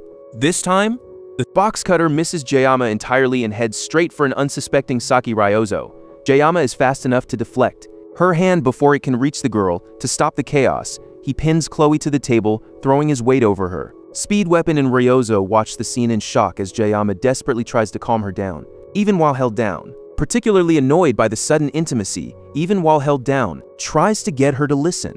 She struggles to push him off, but her strength fails her against his weight. She refuses to listen, especially since he has ignored her for so long. Leaning in close, Jayama tells her he wants to talk face to face rather than through a hunk of metal like a phone. The words seem to soothe her, and a shiver runs through her as Jayama leans in even closer, intent on ending this madness right here. Jayama thanks her for her care, but his words only push the obsessed Chloe into a complete yandere meltdown.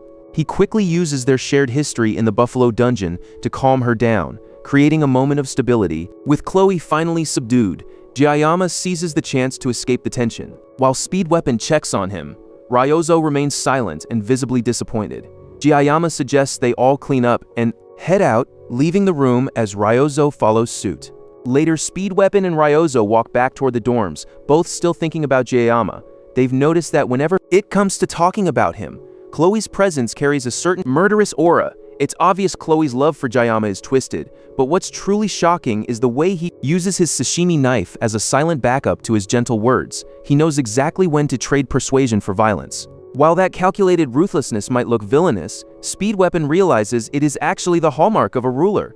Jayama is destined for greatness, a fact confirmed by the sight of Ryozo fiddling grumpily on her phone, deleting a NeoTube video to hide her true feelings. The video is clearly doing well As the two chat their way through campus, preparations begin for the upcoming Avalon Island survival training. For 3 days and 2 nights, cadets will face a grueling excursion in small teams. Meanwhile, in the academy library, Jayama picks up various survival guides, determined to master the art of staying alive. This survival trip is more than just camping. It is a key chapter in the game's main storyline. As a former player, Jayama knows the legendary weapon Balmung is hidden nearby, but finding its pieces is a task reserved only for the protagonist. A mere sashimi knife cannot compete with a weapon that chooses its own master.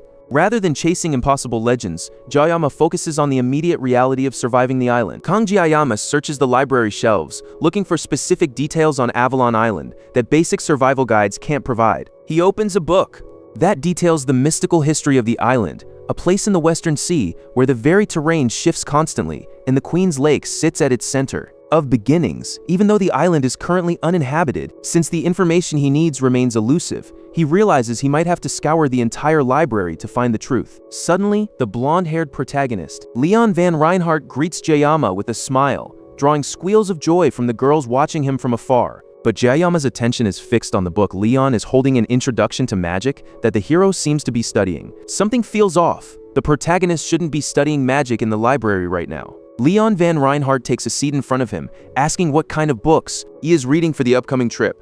Leon notes Jayama's surprising diligence, though the student is actually just preparing for the catastrophe he knows is coming. Jayama isn't acting like the hero from the game. There is a strange, unsettling quality to Leon's presence. Leon looks upon him, realizing that the two of them are fundamentally different from one another. With a hint of sadness and a troubled gaze, Leon wishes Jayama a safe trip before leaving. It seems the weight of saving humanity is a heavy burden for the hero to carry. Meanwhile, students gather at the training grounds for their survival orientation. The focus shifts to the training grounds, where students assemble causing Jayama's 4 women to lock eyes in a tense stare down. After some brief small talk, Rachel interrupts the tension with an accusation against Ryozo, but Abel's intervention is ignored. Rachel only gets louder, accusing Ryozo of being too close to Jayama by forming a club, and now they'll be stuck together for 3 days on a survival island. Ryozo quickly defends him, explaining that Jayama wants to tackle the entire training solo to pursue his own goals. This only fuels Rachel's excitement, since it means Jayama will be completely alone for the entire training session. But Rachel sees opportunity where others see isolation. She proposes the Rachel game, a competition to see which girl can win some exclusive alone time with him. With Avalon Island's terrain constantly shifting, the spatial gate will drop everyone in completely random locations, making it almost impossible to find him. The rules are simple. The first girl to find Jayama wins the right to monopolize him, while the others must back down. They can team up later, but for now, they must stay out of each other's way. While the other girls agree, Abel turns bright red at the thought of such a reward, but she refuses to participate. Meanwhile, the man of the hour is barely awake, struggling to keep his eyes open after a long night of studying. He's fully prepared with his notes and a stash of 24 sashimi knives, plus a hidden secret weapon. Even media is fussing over him like a mother, sending motherly texts to ensure he's packed with every necessity. Before departing, Jiyama scans the academy grounds one last time, keeping a watchful eye on the teachers and the surroundings. Jiyama is looking for a tall, purple-haired instructor who might be a threat. Female instructor with purple hair and eyes. If she is out to get him, the upcoming survival training on a shifting, deserted island would be the perfect place for a quiet disposal. He isn't a killer, but he won't simply. Finding the right teacher is the priority, but he notices a suspicious number of women with purple hair. His thoughts are interrupted by Siegfried, the academy founder, who urges him to work hard and enjoy the training. The two share a brief moment before walking away, leaving the training grounds behind. Abel lingers for a long moment, staring at him before walking off with a huff. As he watches her leave, he doesn't notice Saki Ryozo sneaking up behind him with a mischievous glint in her eyes, until Jiyama turns sharply and delivers a powerful flick to her forehead, catching her completely off guard. Ryozo, who only meant to wish him luck, is now far too pissed off to even look at him. He doesn't understand Ryozo. Her constant presence makes it impossible for him to get any rest. He wants to keep his distance from the heroine, but the spatial gate to Avalon Island has opened, calling the students to their survival test. Determined to finish this quickly and quietly, Jiyama steps through the gate. In the land of Avalon, Jiyama arrives right before the majestic world tree, Yggdrasil. With no time to slack off, he prepares to face the Academy's survival test. By following a map he studied in the library, he aims for the lake to claim the Blessing of Regeneration, a valuable prize that could also serve as potent enhancement material. To avoid his 30-centimeter sword handicap, he relies on a medium-sized machete, hoping to save his powerful blessings for a much bigger threat. But as he tests the blade, a small rabbit peeks from the bushes, appearing to be easy food. Then the creature lunges, revealing itself as a monster far larger and more menacing than any rabbit. Jiyama remains calm. However, after defeating a cow king, a giant rabbit is nothing he can't handle. But the rabbit bites Abel von Niebeling's hand and flees, prompting her to draw her sword in a hunt for dinner. The creature even smirks as it retreats, a taunting expression that reminds Abel of how Kang Jiyama hides his true power. Then the ground shifts under her feet, causing her to lose straight into the lake from the shore. The rabbit watches her struggle with a look of pure disappointment. She realizes that even as he struggles against his own monster-sized rabbit, he is not alone in his battle. He has trained so hard to maintain his physique, yet, even without a god's blessing, he is barely managing to keep pace with a simple rabbit. Exhausted, Kang Jiyama drops to his knees and accepts defeat. It is better to starve than to waste more energy for no gain. The rabbit offers him a chance to walk away, but its mocking smile is its final mistake. That disrespect is enough to immediately takes the beast down. Meanwhile, Rachel Demora dashes through the forest, desperate to find him before anyone else can.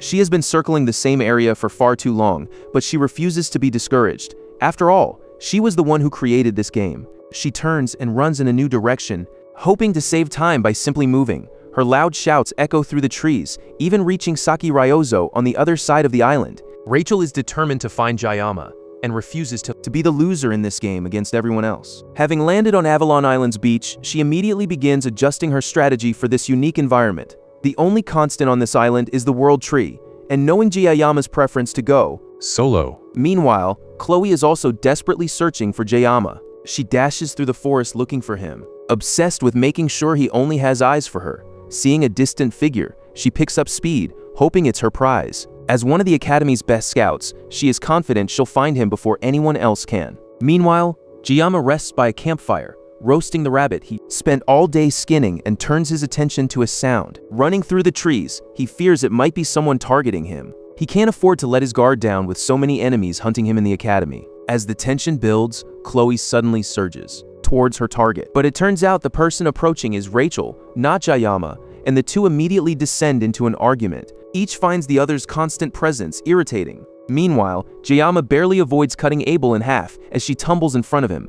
They freeze in a tense silence, broken only by the sudden loud growl of her stomach. The quiet lingers. Even without wanting to play his game, Abel has accidentally found Jiyama first, and as she surveys his campsite, she realizes he is absolutely thriving. He's managing perfectly. Embarrassed by her own failure and shivering from her recent plunge into the lake, Abel can only watch as Jiyama approaches. He offers her his fur coat to cover her, drawn by the irresistible scent of the food he is cooking.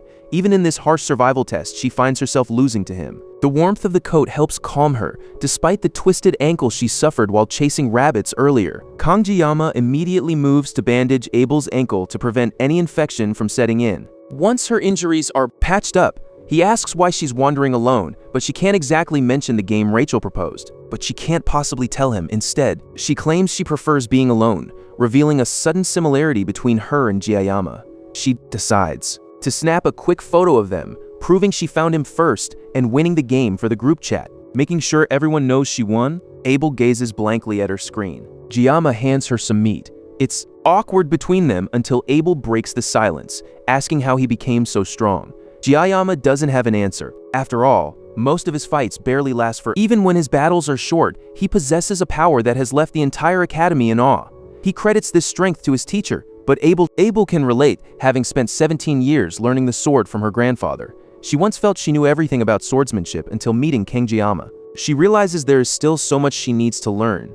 She asks about his lineage, but he stays silent, prompting her to burst into laughter because he sounds just like her grandfather. Instead, he offers a piece of wisdom. Being strong doesn't always mean winning. In the end, it is the ones who persevere and refuse to give up who truly win, and those are the ones he considers truly strong. Abel's laughter fades into a gentle smile, stares at him for a moment. Looking at him, she's reminded of their very first encounter on this bench. As he offers her another piece of meat, she accepts it with a grateful smile, marking the start of something real between them. Abel wakes up the next morning to find she has slept through the night. By then, Kangjiyama has already left, leaving behind all his food and supplies without a single word. Her injured leg is completely healed thanks to his care the previous night. Abel can't. For the very first time, someone has cared for her without asking for anything in return. Throughout her life, she has faced every hardship entirely alone. She overcame every obstacle, but always by herself, burdened by the weight of the Nibeling name. However, Kangjiyama gave to her without expecting anything in return. Empowered by his kindness, she picks up her sword and prepares to move forward. She knows she cannot just sit and cry. She has to keep moving. Proudly wearing the coat Kangjiyama gave her, she continues her training. While miles away, his thoughts drift back to her. Kangjiyama feels that Abel doesn't quite like him, but he isn't worried. He knows her proud and aloof nature, so he helped her out of pity rather than any romantic interest. Even if the main storyline shifts because of their encounter, he hopes it stays mostly the same and that she doesn't give that fur blanket to Leon. Having finally escaped the forest after hours of walking, his mind is focused on one goal: finding the regeneration blessing before sunset. He needs that blessing, a guardian-class power, designed to amplify the user's healing. As it sits just a rank below the powerful blessing of transference, it's essentially magical doping. But there's a catch: it can only be used on the person who owns it. However, because he possesses the blessing of transference, he might find a way to make it work. Since the restriction doesn't apply to him, Kangjiyama hopes to use it to mend his worn-out sashimi knives. This regeneration blessing is a hidden bonus that accelerates healing, though it won't regrow lost limbs. After a long trek, Jiayama finally locates what he needs: the blessing of regeneration, sitting right next to a massive, glowing orb from the test. But as he reaches for the prize, an intruder blocks his path. It's Leon Van Reinhardt, and he has no intention of letting Jiayama walk away with such loot. Jiayama attempts to play it cool, lying that he only stumbled upon the orb by chance. Leon draws his sword and dares Jiayama to try and take the prize, but only if he can defeat him. Born under a lucky star, Leon has always lived as a hero. His shining blade stares Jiayama down, ignoring the fact that he should be with Abel. This moment was meant to be a major turning point in the story, but Jiayama's presence has thrown everything off track. Even if fighting over loot seems pointless, Leon isn't backing down. With a single slash, he shatters the stone wall behind him like it's nothing. He is dead serious about this fight. Jiayama finally sees the weapon, Balmung, the legendary hero sword, which oddly appears as the world's most sinister demon sword. In this world, Balmung's nature shifts from holy to demonic based on the wielder's heart. Leon calls this a mere spar, but without the mental realm, he's hopelessly outmatched. Leon takes a step forward, seemingly intent on using Jiayama as a stepping stone to reach new heights of strength. It's a dangerous gamble, but Jiayama knows the orb is nothing more than a thin excuse. That the orb is nothing more than an excuse is that the fight is inevitable. Leon abandons all pretense and launches himself straight at Jiayama. Meanwhile, elsewhere in the forest, Saki Ryozo walks in exhaustion. She has bumped into Speed Weapon, and the two are reluctantly walking together as she continues her search for Jiayama's speed weapon. Clearly wants to avoid the encounter. yet he finds himself following her along. He suspects she is searching for Jayama, but the tension in the air is thick. It's clear to Speed Weapon that Saki Ryozo has developed feelings for King Jayama. Even the once lazy archer has become uncharacteristically active whenever his name comes up. She's even taking on tedious tasks she used to despise, and she suddenly stops to ask Weapon if her crush is too obvious, but their quiet moment is shattered by a thunderous roar from the distance that sends birds scattering from the trees. Back in the fray, the secret machete Jayama held has already been snapped in half. Leon misinterprets the loss as a lack of respect, but Jayama is actually reeling from the shock. He simply couldn't react fast enough to Leon's devastating swing. Jayama hesitates, terrified that using his power might accidentally kill Leon, the protagonist of this world. But facing Leon means choosing between unintentional murder or his own death. As the hero advances, Jayama realizes he has no choice but to pull out a sashimi knife. Facing a monster in human skin, he realizes survival requires more than just luck. He activates the blessing of the sword god to match Leon's overwhelming pressure in the ensuing clash. Leon effortlessly shears through Jayama's blade. Jayama quickly grabs a spare knife from his bag and flings it at the intruder. The two engage in a brutal rapid exchange, and the duel erupts. But Leon's strength is absolute, snapping the sashimi knife in half like a twig. Jayama desperately reaches for another knife, hurling it at Leon. The blonde hero shreds the knives before they even draw near, then charges, shattering the pillars in his path as Jayama desperately scrambles to create some distance between them. Leon is operating on a completely different level than the midterms, but even a protagonist's power has its limits. A massive slash from his sword Balmung sends the very terrain flying in every direction. Despite the exhaustion racking his body, Leon watches through the settling dust as Kang Jayama approaches, completely unscathed. Kang Jayama walks toward him, completely untouched. As Jayama asks why he is pushing this far, Leon stops to stare down at his sword, realizing that it was meant to bring happiness to everyone. But now that Jayama has arrived, everything Leon has built feels meaningless. Determined to reclaim his dominance, Leon channels even more power into Balmung, launching a final crushing descent. And Jayama rushes headlong into the descending, blinding power. As the energy clears from Balmung, they clash with enough force to leave a mark. A small chip has been knocked off the legendary blade. Leon freezes as Jayama puts away his knife. The wind kicks up, leading to an unexpected duel for Jayama, but it looks like Leon only wanted to force Jayama to grow. Though several sashimi knives were lost, one error would have meant death. Even after nicking the legendary Balmung, Jayama realizes the protagonist's growth is terrifying. Now he turns his focus toward the orb and the survival training rewards. For the survival training, and to collect his new blessing, a system message confirms the acquisition of a powerful new passive ability. To test it, a wound disappears without even a scar after a single cut. As Jayama rests by a campfire, he struggles to process his encounter with Leon. He wonders if the fight was triggered by his proximity to Abel, but Leon's true nature remains unclear. Even greater is the mystery of how Jayama was brought into this world in the first place. In his past life, Jayama never backed down from a fight, a stubborn sense of justice that follows him even here. Justice. Initially, he tried to avoid the main storyline entirely, but now, fighting Leon has pushed him closer to a terrifying reality. He might have to kill a person rather than a monster. The weight of that possibility crushes his mind, especially as the threat of assassination looms ever closer. As he sinks into these heavy thoughts, Jayama turns to find Saki Ryozo has vanished into thin air, leaving him alone with his doubts. It was just a hallucination, but Jayama knows that if Ryozo were really there, she'd say something similar. He takes a moment to think about his companions, realizing that even the thought of them being his friends gives him a rare sense of comfort.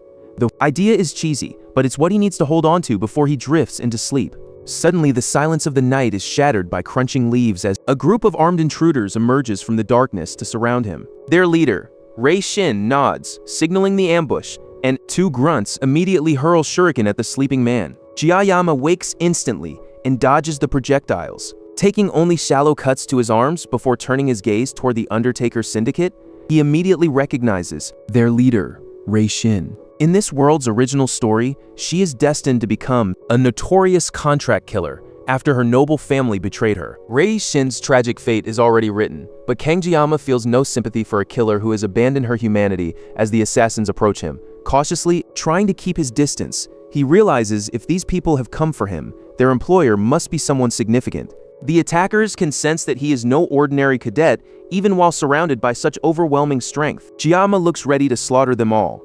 Shin breaks the silence, asking him which organization he belongs. Jiyama remains silent, uncertain how to answer a hitman like her. Her interest in a mere cadet is unprecedented, and while the syndicate expects an easy kill, they clearly underestimate his resolve. They never expected him to fight back at all. Ignoring their provocations, Jiyama stays silent and watches them piecing together the truth of this ambush. The syndicate members are stunned to realize Jiyama is investigating them. He knows they are nothing but butchers who kill for profit, and the more he insults them, the increasingly enraged. Jiyama walks straight up to Shin, looming over the syndicate leader. If to mock her. A grunt finally snaps, lunging forward to attack Jiyama. But in a split second, Jiyama activates the blessing of the sword god to make quick work of the assassin. The man barely has time to mock Jiyama's combat style. Before his head slides from his neck in a single clean stroke, he dies before he even realizes the hitman is gone. By shedding blood outside the Academy's subspace, Jiyama has broken new ground, causing the syndicate to descend into a panic. Even as chaos erupts, something else is shifting within him. Jiyama's assimilation rate begins to climb rapidly, soaring from 12 to 88. In another reality, Instructor Kim checks his phone and sees it is past midnight. He decides it's time to head home. Searching for his lost humanity, Kang Jiyama finds nothing but confusion in the quiet of his kitchen. But then, the juice boxes seem to rearrange themselves into a chilling message. A message. And as he reads it, a blinding red light from the fridge drags him back to reality, his eye darkening with a manic predatory glare. The syndicate assassins are too slow to realize the danger they are in as they rush toward him, but Jiyama is already moving to meet them. With a single clean strike, he cuts 3 of them down. 2 more assassins draw their blades and lunging at the hero, but Jiyama twists through the air to slice them down from behind. Jiyama is killing them easily, and the remaining syndicate thugs try to rally each other to fight back. Meanwhile, their leader, Shin, watches in horror as blood and limbs fly through the air. As her men are mercilessly slaughtered, she begins to wonder if the person they're facing is even a cadet anymore. He is operating in a completely different league, and at this rate, her entire team will be wiped out. A terrified goon cries out, screaming for help, but before Rui can even react, Jiyama is suddenly standing right beside him. He ends the man's life in a single brutal motion. The easy target the syndicate expected has become a massacre, leaving Shin to realize she is likely the next to die. She finally understands why the pay was so high. They weren't sent to kill a student, but to face something no longer human. Jiyama turns his attention toward the survivor, but she has no chance to escape.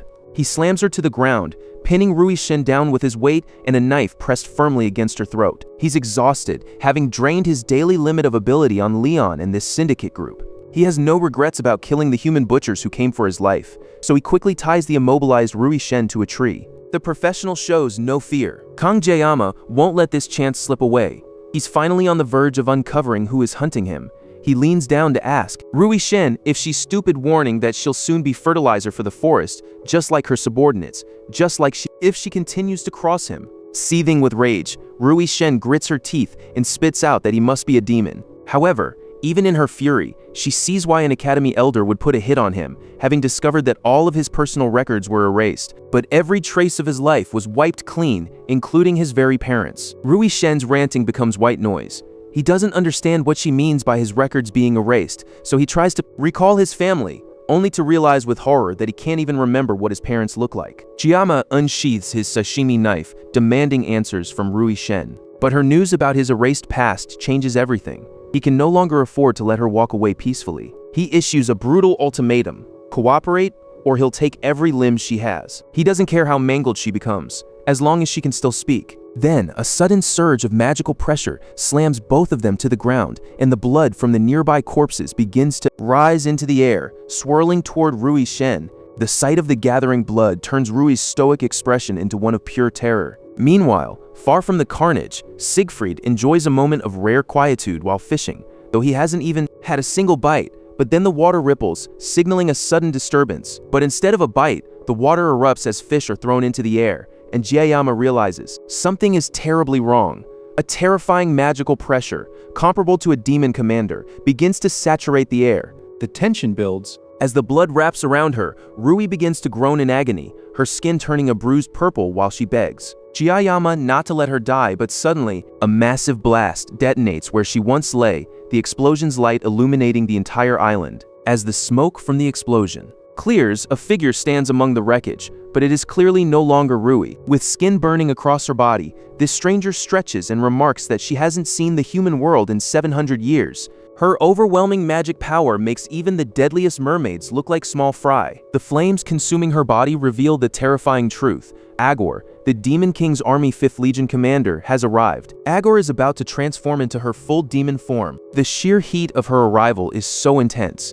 Even birds fall dead from the sky. She cheekily asks if this is how humans greet one another, claiming she's unfamiliar with customs after 7 centuries in the demon realm. The bewitching succubus continues her playful interrogation, asking for his name before he can even process the danger. Kang Jae-yama is left stunned into a silence so profound that he can barely hear the questions she is shouting at him. Desperate, he frantically searches his memories for any fragment of knowledge that might help him survive this nightmare. His mind racing, Jae-yama recalls the game's details. Agor is a Fire-type Legion commander who specializes in lethal mental magic. While her physical strength is average for a commander, her ability to warp the mind is what makes her a nightmare. He has no time to wonder why she has descended after 700 years, or how she used a host to enter this world. Looking at the carnage around her, Agor realizes Jae-yama is no ordinary human. Even if he is just a whelp now, his ability to remain sane in her presence proves he has incredible potential. Seizing the moment, Agor offers him a contract, immediately unleashing her mental magic to bewitch him. Jae-yama tries to protest, but she silences him, offering him the honor of becoming her slave. She mocks the noble nature of humans, claiming they only exist to judge and tear one another down. As her words sink in, the mind control begins to take hold, tempting him with a dream of glory. The logic feels sound to his compromised mind. If he wants to survive, he must side with the Demon King's army. After all, his survival would be much easier if he serves the succubus queen herself. Jae-yama refuses to surrender his will to her, finding her nonsensical rambling more amusing than intimidating. Agor, the 5th Legion commander, realizes he has broken her high-level magic, wondering if his resilience comes from the host she is currently inhabiting. As she complains, Jae-yama simply breaks into laughter. A tense silence falls as Agor struggles to comprehend his reaction. And then Jae-yama pulls out a sashimi knife, swiping the air to tell her to buzz off. Agor smirks at his lack of manners as flames begin to gather around them. Jae-yama cuts through the fire she sends his way, though she merely yawns while he works to dodge her attacks. But he isn't even using his full potential yet. He moves fast enough to cut her down, forcing her to dodge, and Agor's laughter turns manic, and she begins to crave the fight even more, despite her half-joking offer to make Jae-yama her slave. Seeking to test his true limits, the demon commander unleashes a barrage of fireballs, but Jae-yama slices through them all, pushing through the wall of flames to reach her. His dazzling skills only serve to pique her interest further as he closes the distance. Agor is forced to turn and run, but Jae-yama provides an endless, relentless chase. He has clearly surpassed human limits, while she struggles to adapt to his terrifying speed. Jae-yama finally catches up, lunging forward to bury his knife deep into her back. Agor's concern turns to genuine alarm at his speed. Then their collision triggers a massive explosion that tears the very earth apart. As the smoke clears, Agor stands over Kang Jae-yama, mocking his impatience by holding back his knife. She tells him she has all the time in the world, but Jae-yama knows he has none left. He breaks her grip, fighting with a desperate glowing aura to end this. But time is running out. As his blessing of painlessness begins to fade, this leaves him completely vulnerable, even as Agor notices him pushing beyond human limits. The two clash amidst a storm of sparks and flames. Their battle growing brighter and the very radiance of the struggle peaks, and then blessing of painlessness wears off, leaving a gasping, exhausted Jae-yama at the mercy of the towering demon. Agor's hand is shredded and burning, yet she remains standing because of the ancient pact between humans and demons. As she stares at her bleeding wounds, the sight of her own humanity unsettles her, but she uses her flames to instantly cauterize the damage. She approaches the exhausted Jae-yama, her eyes fixed on his burning determination. Captivated by his passion, the Legion commander decides he is far more interesting than the prophesied vessel of the past hero, the legend himself. Agor laughs at Jae-yama's defiance, wondering if he is the one meant to fulfill the demon's ultimate desires. To test him, she rises into the air and gathers flames into a sphere, hotter and brighter than any she has ever summoned. Jae-yama's eyes glaze over, his body completely spent and unable to resist the oncoming heat. She commands him to endure this much. As she hurls the miniature sun at him, but before it can strike, a sudden shadow rushes in from the side. But a sudden shadow intercedes, as Siegfried leaps into the blast to protect his student from certain death, demanding that Kanji Ayama snap out of his daze. Agur finds the old man's interference annoying, and tells Siegfried not to butt in between them. But the legendary swordmaster refuses to let Jayama fall, seeing a potential that is worth risking everything to preserve. While the battle rages, Jayama's consciousness drifts through an empty void, struggling to find his way back. As he barely regains his senses, he realizes someone is standing before him, but the figure he sees is nothing more than a flaming mass. As Kangjayama's vision clears, he sees the Abel von Nabling standing before him, having lost an arm to save him from being lost in vain to this pointless battle with all his strength. Siegfried used his sword and bare hand to block the Legion commander's strike, acting as a shield because he knows the boy will become the vital link between humans and demons, the ultimate hope that breaks the chain.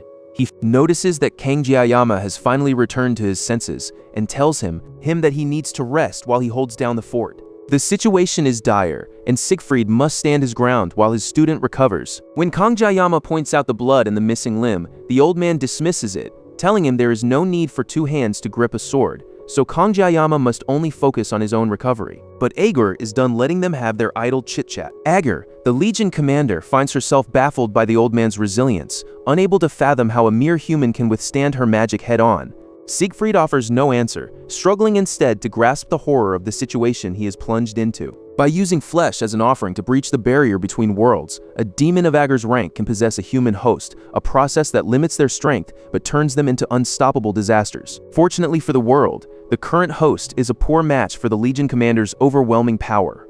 The connection is failing. It is no wonder Agur is struggling against Jayama, but it's even more humiliating that she's being pushed back by a dying old man. Determined to avoid another limb being lost, Agur charges, but Siegfried meets her head-on, rushing with his sword held in his only good arm. As they pass, the old hero strikes back, slicing off Agur's flaming arm. She screams in fury as the limb falls limply to the ground. Agur stares in shock, but Siegfried only asks if she's afraid now that the playing field is leveled. This only serves to enrage the demon, who erupts into massive flames that engulf the entire battlefield. Siegfried stands calm, his sword swelling with aura as he eyes the fear hidden within the demon's gaze. As a molten whip of flame rushes toward him, directly toward, easily cuts through the heat and dodges, leaping away with speed that leaves Agur struggling to keep sight of him. Still underestimating him, the succubus is too busy mocking her target to realize the danger. Siegfried strikes with blinding speed, forcing Agur to dodge a lethal blow at the last second. She catches a glimpse of his face and realizes he is a descendant of Aaron. But Agur quickly suppresses her panic, telling herself that even a descendant is still just a frail human past his prime. To gain the advantage, she retreats into the sky, where she summons a massive barrage of flaming spears that turns the very air into an oven. As the sky fills with fire, both Jayama and Siegfried realize that survival depends on dodging the impossible. The sky erupts as Agur unleashes her rain of fire, forcing Siegfried to move with a speed that defies his age. Jayama watches helplessly, desperate to help his teacher, but it is taking every ounce of his remaining strength just to stay conscious. He knows that losing his blessing now would be suicide, as his very grip on reality depends on it. As the molten spears rip the earth apart, Siegfried dances through the chaos, fighting to stay alive. Using his one remaining arm, he slashes through any flame that gets too close. Agur barely acknowledges his skill, viewing him as nothing more than a scurrying rat amidst the destruction. But Siegfried isn't just blindly dodging. With every desperate leap, he is closing the distance, bringing him within jumping range of the demon. Siegfried agrees that demons possess an absurdity of strength that humans can never truly match. He once resented this reality, but now, in his old age, he simply accepts it as he fights. Even Agur can't ignore his veteran skill, despite her dismissive mockery of his combat prowess. The hero closes the distance, yet he still hasn't presented her with a single opening to exploit. Then, she sees it. The gap left by his missing arm is a glaring invitation for death. A smirk plays on her lips as she waits for his final desperate move. Leaping into the air for a final strike, Siegfried lets out a defiant scream. Siegfried declares that human evolution is what demons truly fear, raising his blade for one final desperate strike. But as he closes the distance, Agur begins to laugh. With a flick of her wrist, a spear of fire erupts from the ground, pinning his foot and leaving him completely exposed to her wrath. Bored of his words, Agur closes the gap to deliver a final end. She unleashes a devastating burst of fire from her palm, tearing through the hero's stomach before it explodes, leaving Siegfried broken and burning, with a massive hole torn through his very core. Agur places a flaming foot on Siegfried's head, pinning him to the ground. The mighty Abel von Nibelung can't even open his mouth to argue as she mocks him. Kang Jayama calls out for his teacher, but Ager has already forgotten him, turning her attention back to the boy instead. For the first time, she calls him by his name, approaching to deliver the results of the test she set for him. Siegfried tries to warn him to run, but it's too late. Jayama passed, and his reward is a taste of mind control. As the Legion commander places her flaming hands on him, she sees Jayama as the perfect host for the hopes of demonkind, while Siegfried screams for her to focus on the enemy. Ager only laughs, preparing a seal on her tongue. Ignoring the old man, she leans in and presses her tongue against Jayama's forehead, leaving a devil mark as a seal of approval. Jayama collapses, seemingly completely overtaken by the demon's magic. The demonic mark spreads rapidly across his body, causing the system to freak out upon detecting the unauthorized intrusion. It desperately attempts to launch its self-defense program. To compensate for the low world line, the system uses Yggdrasil to force synchronize Jayama's level. His power skyrockets from a mere 12.7 to a staggering 100%, finally unlocking his true terrifying potential. Meanwhile, a broken and heavily wounded Siegfried continues to struggle against the demon. He fights with the desperate grit of a cornered insect, dodging Ager's playful strikes despite his fading strength. Attacks. Even at death's door, Siegfried is determined to take the demon with him, his aura flaring with a color that Ager recognizes as the legendary sword Saint's Ago. Driven by this dying breath, the hero prepares for a final clash against the commander, but their duel is suddenly shattered by a massive blast of magic descending from the heavens to slam into Ager. Snarling, she spins toward the source, but her expression freezes when she realizes the figure isn't the boy she expected. A primal ancient chill takes hold of her as a glowing, terrifying presence approaches them, one she hasn't felt in 700 years. Ager growls, staring at the intruder who dared to disrupt her plans. As Jayama descends from the sky, the system announces a new power. He now wields the blessing of pseudo-invocation. Meanwhile, deep in the forest, Abel feels a sudden heavy sense of unease. Ryoho looks at her phone with disbelief as Speed Weapon asks why she is wandering around so early. The morning sun has long since passed, leaving the sky in an unnatural pitch-black darkness that makes Ryoho's stomach knot with dread. This isn't a good sign. Back at the battlefront, the smoke begins to swirl. Jayama calmly floats to the ground, crackling with electricity. Ager's mind reels, terrified that the legendary Joaquin has arrived. But as the dust settles, she realizes it isn't the legend she feared, but Jayama, the boy she was just playing with. Even if the legend was still human, the dread washing over Ager as Jayama approaches is overwhelming, clouding her once sharp tactical mind. Nearby, Siegfried stands paralyzed by the chaos, staring with a breath caught in his throat as if witnessing the rise of a new god. Jayama gazes at him for a moment before raising his hands. Instantly, Siegfried's wounds begin to knit themselves shut. Once the hero is healed, Jayama prepares for more. Jayama closes his eyes to concentrate and then opens them, unleashing a massive eruption of electrical power. In a flash, Jayama vanishes from sight. He reappears behind Agur before the Legion commander can even blink, leaving her frozen in shock. She can't even grasp his form. He has transcended humanity, becoming something far beyond her comprehension. Realizing he is no longer human, Ager prepares to end him before he can become a threat to all demonkind. She draws magma from the earth for a massive attack,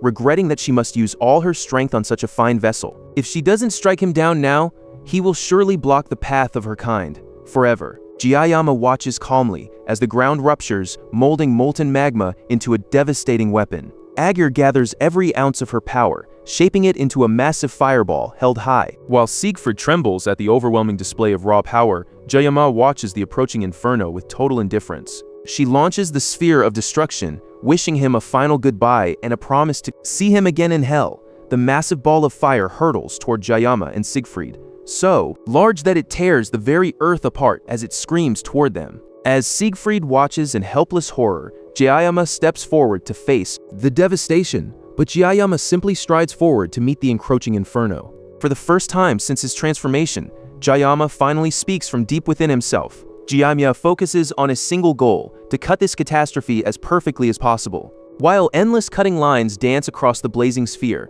his eyes lock onto the one true path. He unleashes a new power. The thousand sword technique lashes out, slicing through the fireball and striking Ager right where she stands. A blinding flash of light erupts, washing out the entire battlefield. When the light clears, Ager lies bisected by a flawless line, her blood pooling like molten magma. Her very mana source has been severed, leaving her to look up at the sky. as the shocked cadets all point toward the sky in disbelief. The heavy darkness above is sliced wide open by a clean strike, allowing a strange sudden sunlight to wash over the island, leaving the witnesses baffled by the sudden dawn. As Kangjiyama's immense power fades, he collapses unconscious, leaving Ager to crawl toward the boy. Refusing a pathetic death, the Legion commander tries to cast one final spell to ensure Jiyama becomes a calamity for all demonkind. Her attempt is violently cut short as a blade bursts through her head from behind, leaving Siegfried standing over her with a grim expression.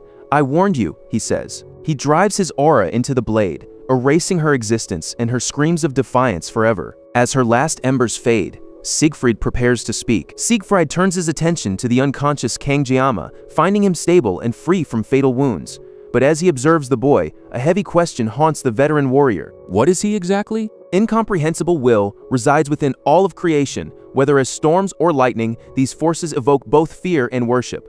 People once gave such power. Over the centuries, mankind has given such terrifying forces names, calling them calamities or gods. Jiyama's journey has been an incredible ride, full of highs and lows, culminating in an epic finale. And that brings us to the end of this saga. But before we go, I want to hear from you. What was your rating for this series? Let me know in the comments below. If you enjoyed this journey, leave a like and tell us your favorite moment in the comments. Thanks for watching, and we'll see you in the next one.